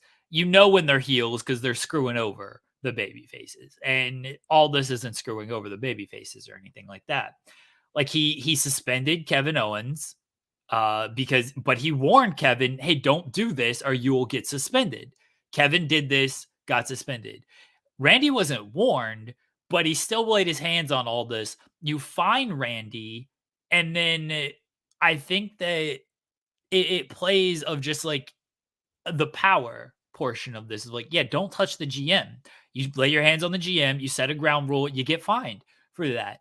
Orton's got to be kind of understanding, but you can long term this a little bit more if you ever want to of playing this into a story of like all this is calling it this way, somebody gets mad about that. And no, I don't know what the story is right now, and I don't even think it's a thing right now.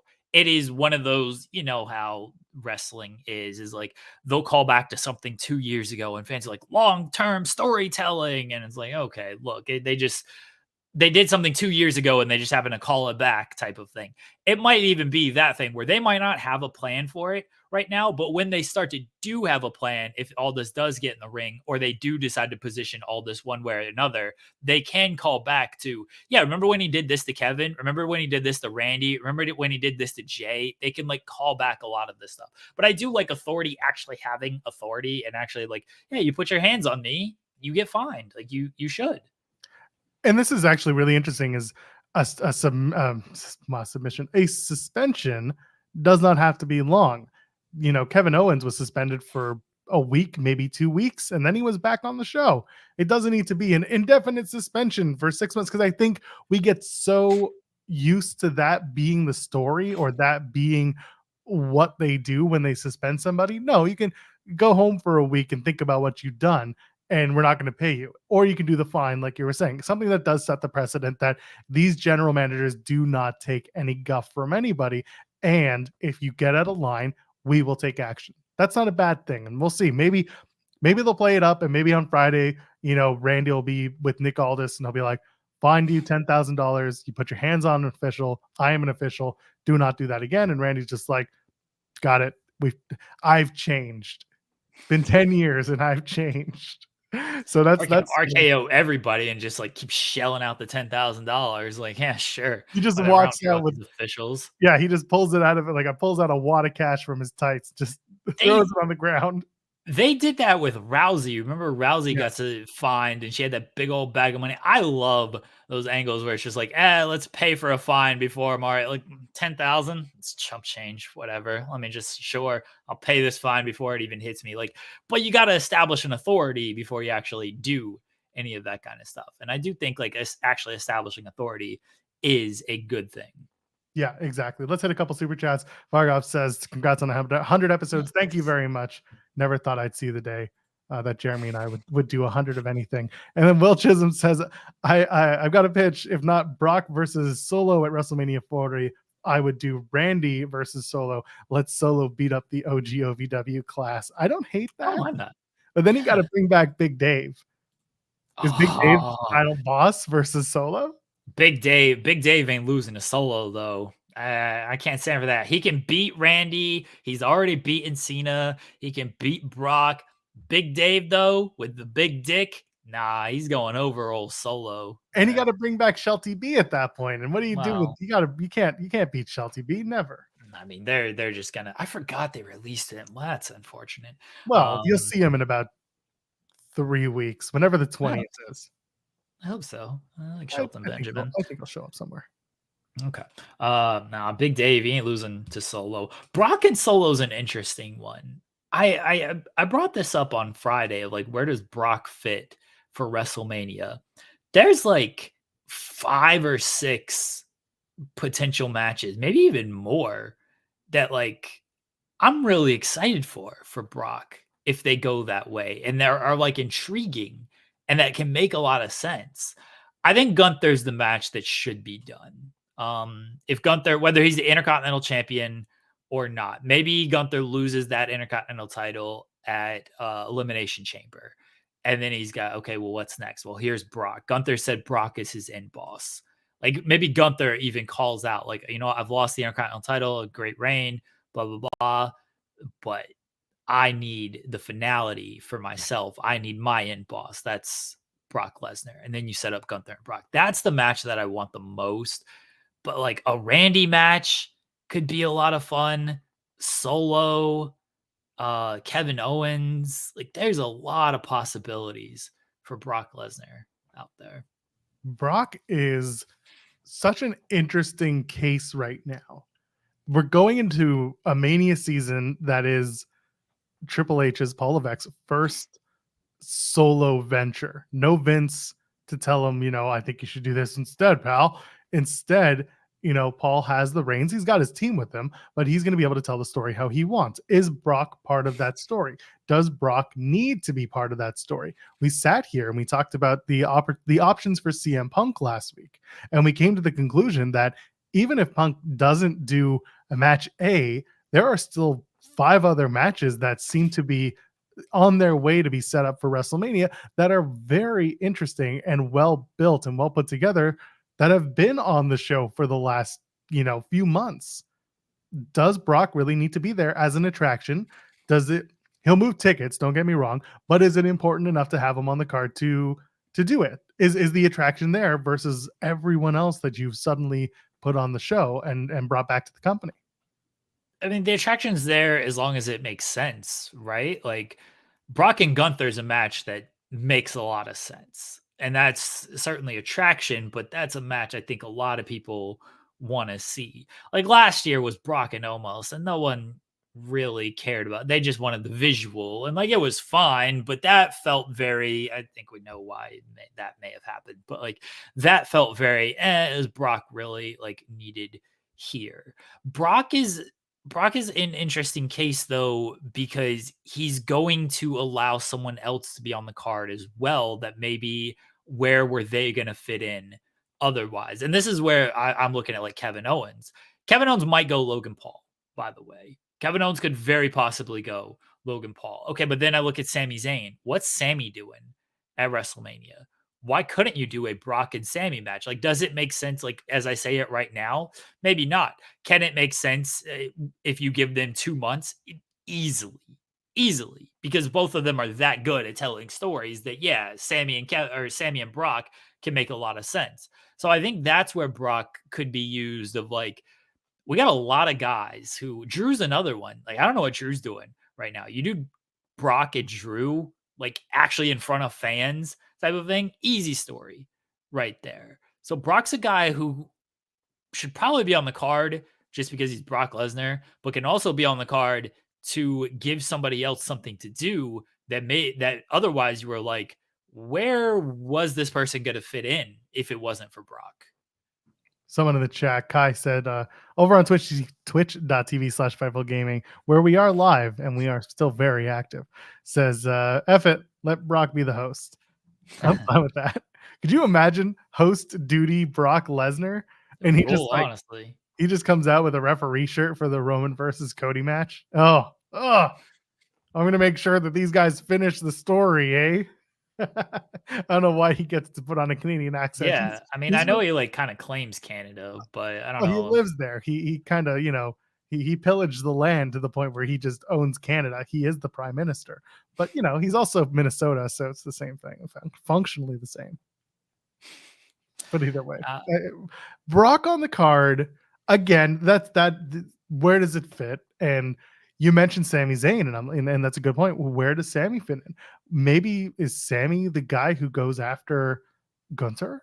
Do we do Gunther versus Sami Zayn? But then Sami coming out after KO was traded and being like, I want to be a world championship contender. I don't know if that's what you want to do with Sami, given that was his mission statement. That's what he wanted. And also, like, is it worthwhile versus other matches and other stories you've been telling? Could you do a number 1 contendership match? Winner gets the winner of the world championship match on the Monday Night Raw after WrestleMania. Is there something in there that you can do? I mean, they're gonna have their multi-man ladder match, I assume, for something. The U.S. title because it's Logan Paul. Yeah, maybe, but I think Owens and Logan might just be a singles match. Oh, do the tag titles on a thing, on a pole. Yeah, Tag titles. Yeah, tag titles on the ladder. Or maybe by then they may have split the tag titles. That's something that's been long discussed but never confirmed, and we don't know if that's really a thing. But if it is a thing, that would maybe be the time to do it. You'll do the Andre on the SmackDown going into WrestleMania. Yeah, there are some options, but that's the thing. If Sammy's in the Battle Royal, then unfortunately you're not going to see Sammy the next night in a match. See, I think you can do Sammy and Seth. I think you can heat that up because Seth is going to be an interesting case too. It seems like Punk makes the most sense, but if they go Punk and Austin, if they can get that, okay, where does that leave Seth?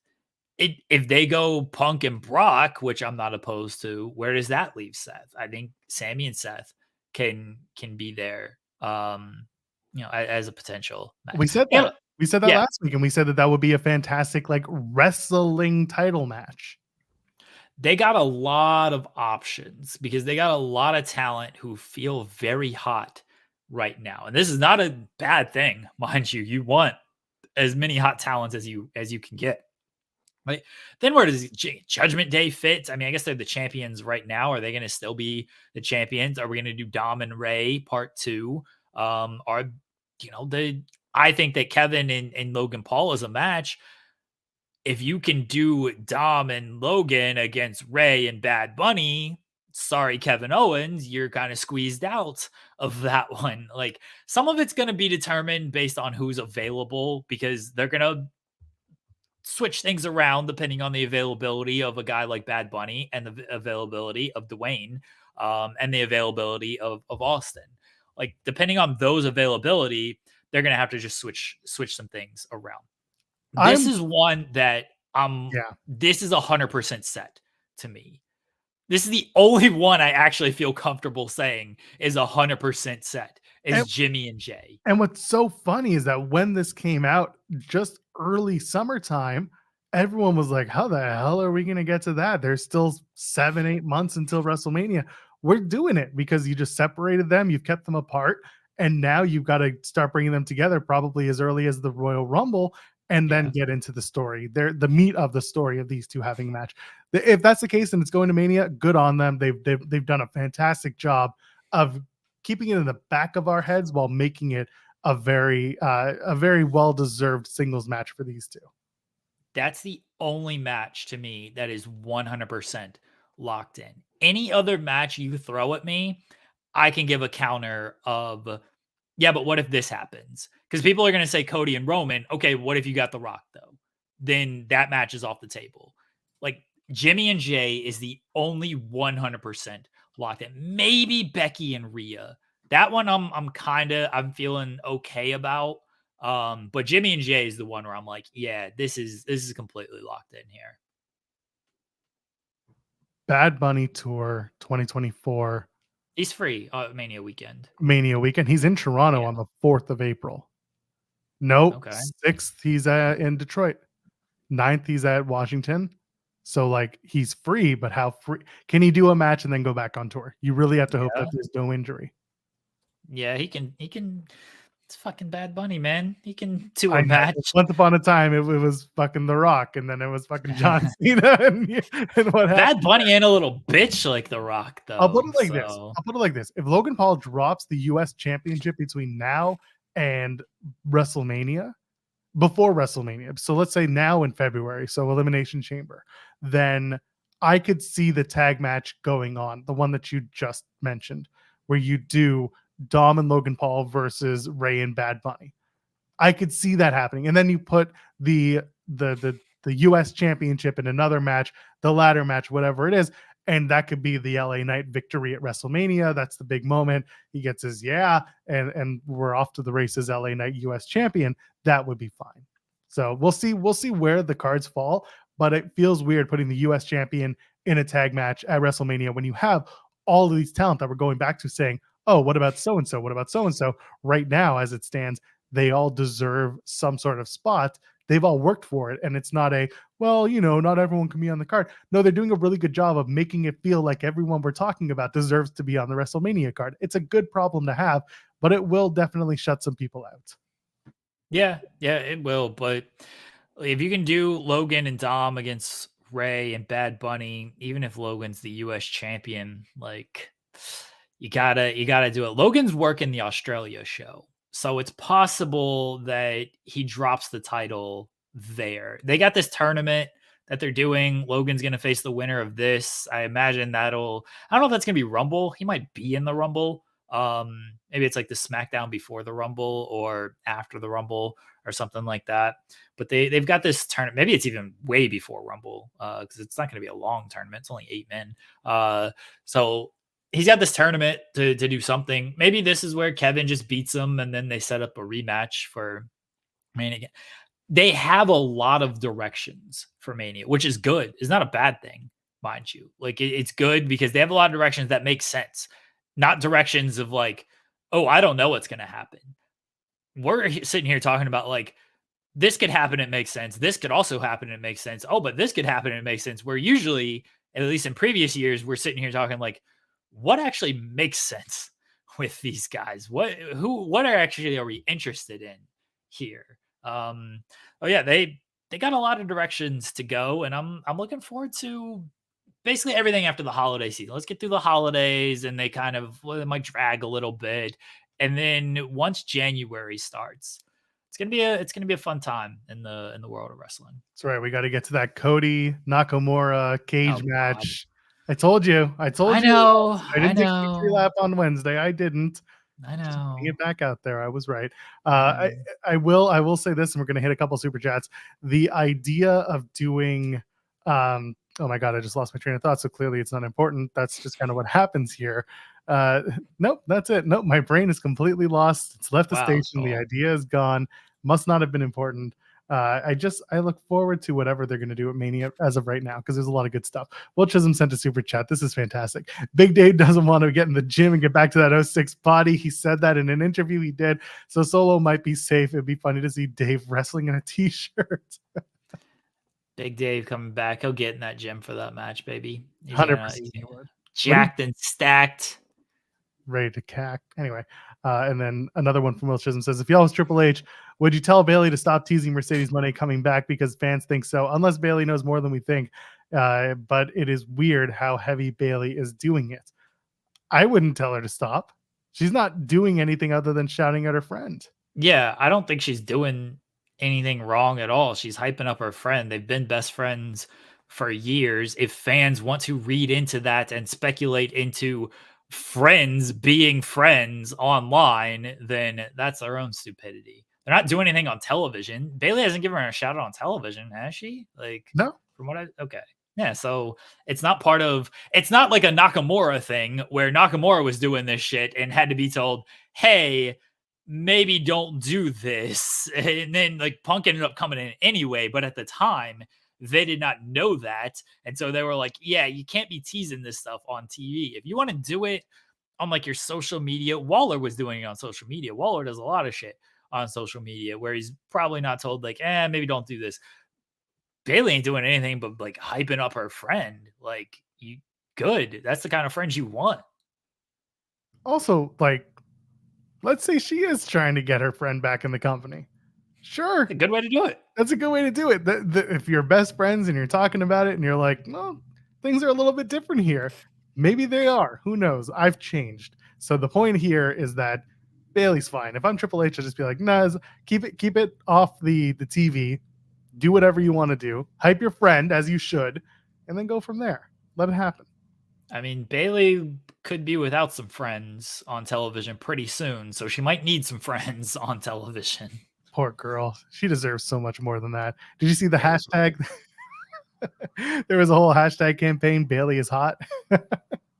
They rolled with it. She took it. She rolled with it. Natty was tweeting it. It was a very funny thing. That's when you take weirdos and you just you turn it on its side and you just prove them right. I mean, Raw rules. She does rule. Raw tonight. Are we ready to do a little bit of Raw previewing? Sure, there's a lot announced for this Raw. They've been doing that a lot with Raw. They've made it a very busy show every week and at least giving you what to talk about. Creed Brothers take on Dirty Dom and JD McDonough from the Judgment Day. I'm hoping that this is the beginning of the Creed Brothers on their way to those tag title matches against Judgment Day. Is that a Royal Rumble match, do you think? Or is that a January 1st match? Rumble's always tough to me because it becomes of like who's working twice. Yeah. You got to feel Judgment Days in the fucking Damian Priest still has this briefcase, mind you. Like, I hope he goes all the way to next year and just forgets about it. And then he just wakes up the next morning for Raw and he's just like, oh shit. And then he gets to the arena. He's like trying to petition Adam Pearce, be like, tonight, just give me the match tonight. I'll just do it tonight. And Adam Pearce will be like, nah, sorry, bro, the rules. Like he still got this briefcase. He could factor in somewhere on this. I assume, hope they got some type of plan with Damian Priest. Maybe Priest has a Mania moment and cashes in, and that's how they go with the belt on Priest. I don't know if it's going to be a tag team match at Rumble because it feels like Priest and Balor are going to be in the Rumble. But people, not to say people can't work twice. There's just a lot of talent to where it's like, oh, we're going to have somebody work twice when one of them is the Rumble match. We could probably put a different match on there instead of this. Rumble's always tough with that of like, is this person going to work twice or are they not part of the Rumble? Which one is it? So, and also NXT talent. This is what I was going to bring up earlier. The U.S. title tournament has an NXT star. Who did you think immediately for NXT coming over for this tournament? Dominic Mysterio. Amazing. I would do that. I think that'd be hilarious and wrong in every single way. And then Dominic kind of cheats his way with Logan Paul to get a match where they do finger poke of doom. There it is. We just booked out the entirety of the tournament, and then KO comes out and says, "Nah." Sorry, that's LA Knight. No, wrong guy. Yeah. Sorry, my bad. I crossed streams there. I think it might be Axiom because they've already put him on the show and he's already had a good match. And it doesn't need to be a big blockbuster person because typically NXT isn't. Well, I mean, lately the ratings have been good enough to justify bringing someone bigger up, but I don't think it's Braun Breaker. I don't think it's Carmelo Hayes. I just think it's Axiom, and that's fine. It brings out banger matches. Let me look at because I can't recall it off the top of my head of the babyface heel split on this because that's gonna determine a little bit of who they might call up. So we got Santos, Dragon, Cross, Lashley, Theory, Owens, Grayson. So it seems like it's gonna be a baby face. Axiom seems like it's a baby face. Yeah, maybe Axiom. I'm just saying, don't expect a giant like main event NXT person, right? It's not Ilya Dragunov. He's current champion. It'd be very weird to bring up your champion for this, but it also wouldn't be unprecedented. They've done it before, but I feel like Axiom, because they gave him that shine on that episode of SmackDown, had a match against Dragon Lee and it was very good. Bring him back for this tournament. What if it's Ilya and by the way, what's that? Tyler Bate is someone in the chats mentioned. That would be a good one. What if it is Ilya and Ilya loses to Big Breakfast Baron Corbin this weekend, and then Ilya comes up and gets to knock the shit out of Logan Paul? Okay, that part I don't hate. There's Big Breakfast winning the NXT championship. Who's the baby face that is going to take it off of him and get the big moment? And then why is it Von Wagner? Fucking nobody. Big Breakfast should hold that title forever, baby. Big Bance, Baron Corbin. He swaps it out for a Chiefs design for one of the NFL Chiefs logos. Banter Baron, man. Let him hold that title for as long as he wants. Yeah, some people are bringing up the idea of like bringing up Tyler Bate, having him go with Butch to take on Pretty Deadly. But I mean, I wouldn't bring up Tyler Bate to just then carry over to the Butch story. I'd rather just bring up Tyler Bate as like, here's Butch's new tag team partner while everyone else has abandoned him. And then you go from there. I wouldn't be surprised to see Axiom be the guy. I like the Tyler Bate. I thought I feel like you just contradicted yourself, Joel. You No, I said said if you're going to bring up Tyler Bate, that's a good idea. If you're going to bring up Tyler Bate to put him in the tournament and to make him Pete Dunne, Butch's tag team partner, then don't do that, because bring him up for Why? one or the other, not for Oh. both. That's what I'm saying. See, If I you're gonna would celebrate, do it with Butch. Okay. See, I actually like the idea of bringing him up to do both, because that shows they have at least got something substantial for this person they're going to bring up. Where I feel like if they just bring up Axiom, here's Axiom, he's in this tournament, he loses in the first round, maybe he can have some cool matches and stuff. At least with Bate, here's Bate, he's in this, maybe he loses in the first round. Hey, we already have a story for Tyler Bate. And it's not just a call up for the sake, it might not even be a call up, mind you.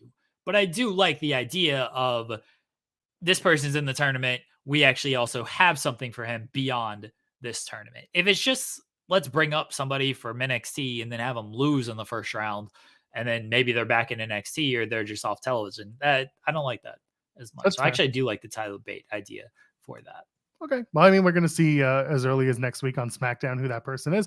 They may even tell us on Tuesday. They might have a match and be like, the winner of this match is going to go up and do the tournament. That's how it works. I wouldn't hate that. It's stakes. It's something.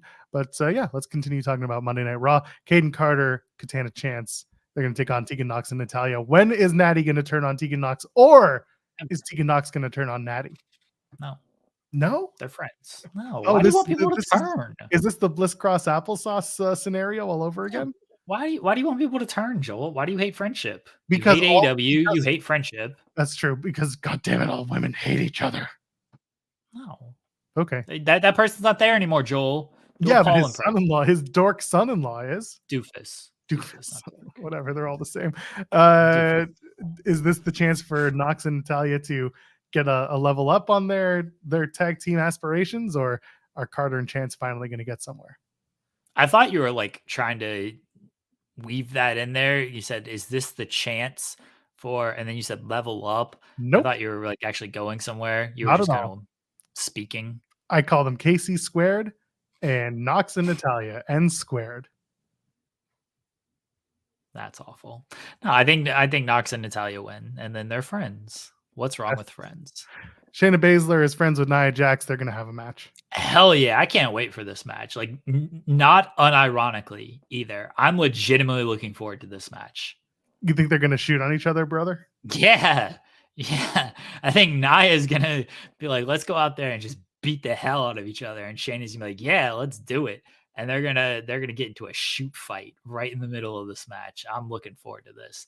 No joke. Like, I am actually excited to see this match. It might be not great, but I really like Shayna Baszler. I think Nia and Shayna could be a like fun, hard hitting match. It could also be not the best match in the world, and people will be mad, and I'll just be like, sure. But I actually am looking forward to this match. Drew McIntyre vows to knock Sami Zayn with a Claymore. Oh boy, is this going to cement the heel turn for Drew? It's cemented. He's a heel. It's cementing anything. Oh, because he headbutted a man with his title? He became a heel the second he hit Jey Uso with the Claymore. Like, we've all wanted to do that.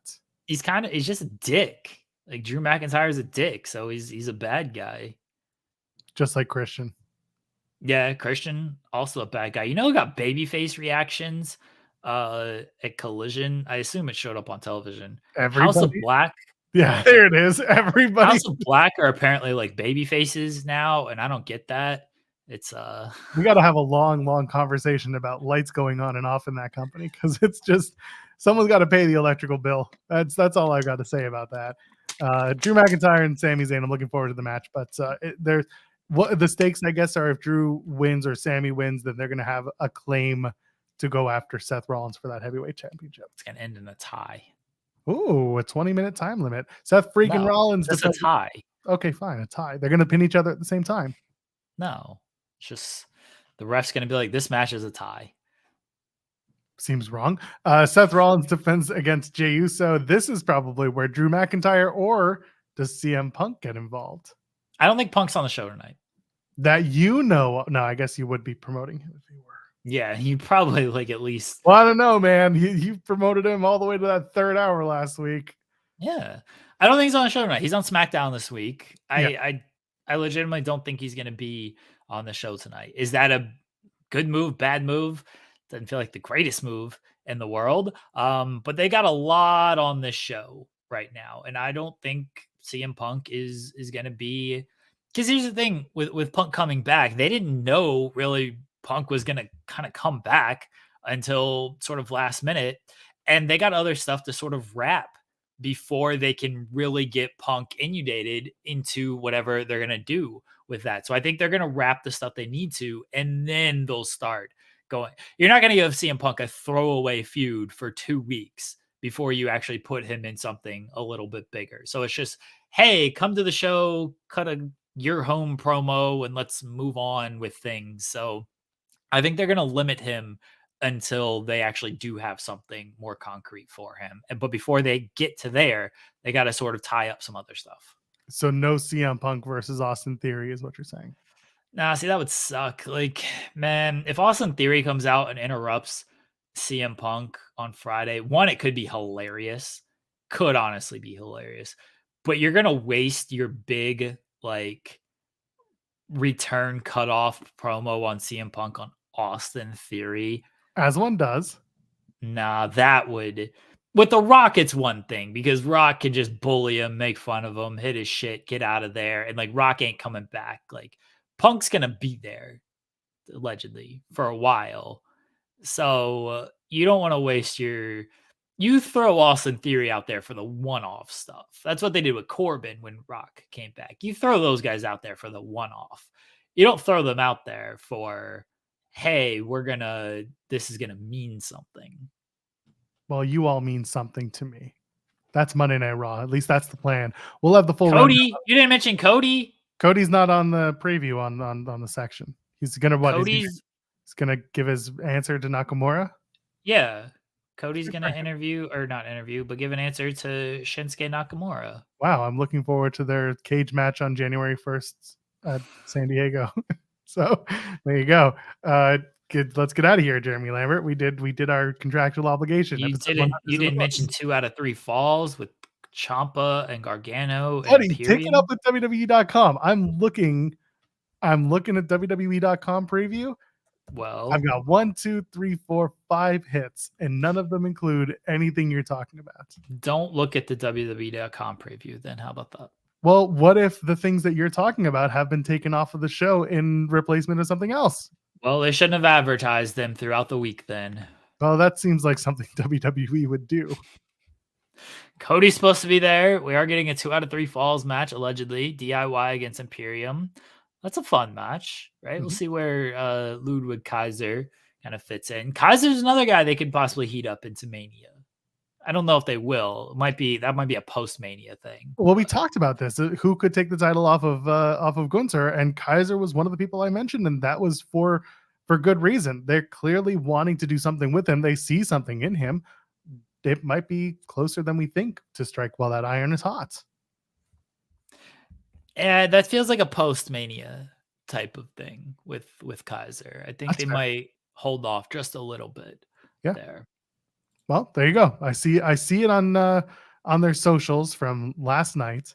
They did post the things you mentioned. What if Cody is like, nobody makes me bleed my own mist? I don't think that's what he's going to say. If anything, he should be like, no, we're not going to have a match. Not until I know your weakness, Nakamura. And is Cody going to not be a coward and actually bleed against Nakamura in this cage match that he's allegedly doing?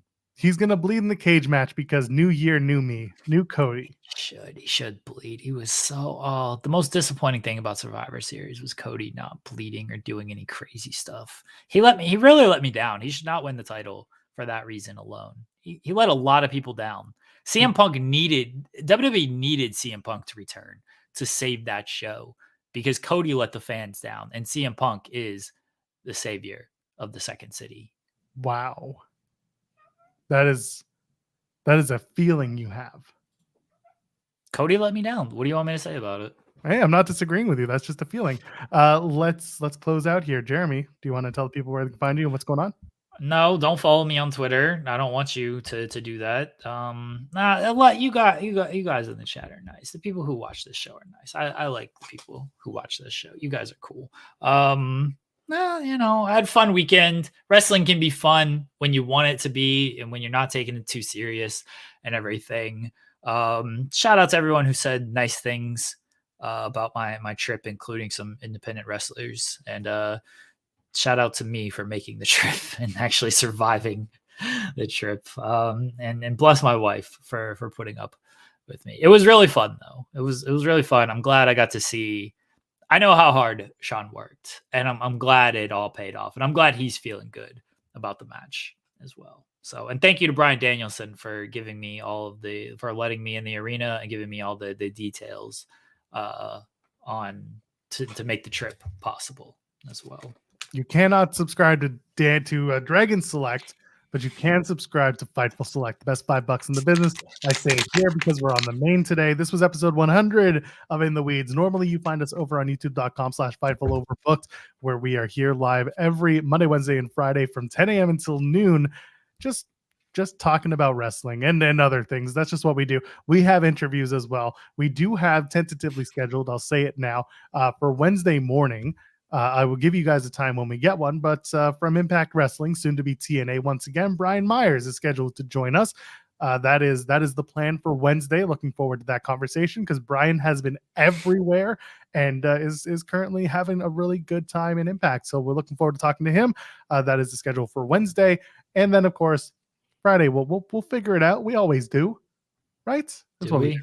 Yeah, I guess so. We'll have plenty to talk about on Wednesday and Friday because that's just how we are here on In the Weeds. Come and join us on Fightful Overbooked. Leave a thumbs up on the way out. And of course, subscribe to the channel, whether that be youtube.com/Fightful or more importantly, youtube.com/Fightful Overbooked. Thanks to everyone who's hanging out in the chat with us today. We'll see you again soon. I am at Joel Pearl, JOELPEARL. Ladies, gentlemen, friends, me on the Joel. What? Sorry. Before you make your big closing speech and stuff. That was it. I was on the last lines. Oh, okay. Joel. Yeah. Let's go there. Oh my God. Let's make our escape. Come on, let's go there. Let's ask if we can stay. Can you take me higher?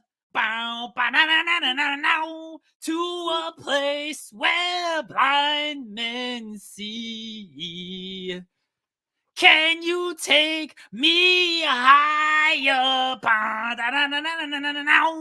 To a place with golden streets. We'll see you in the next one.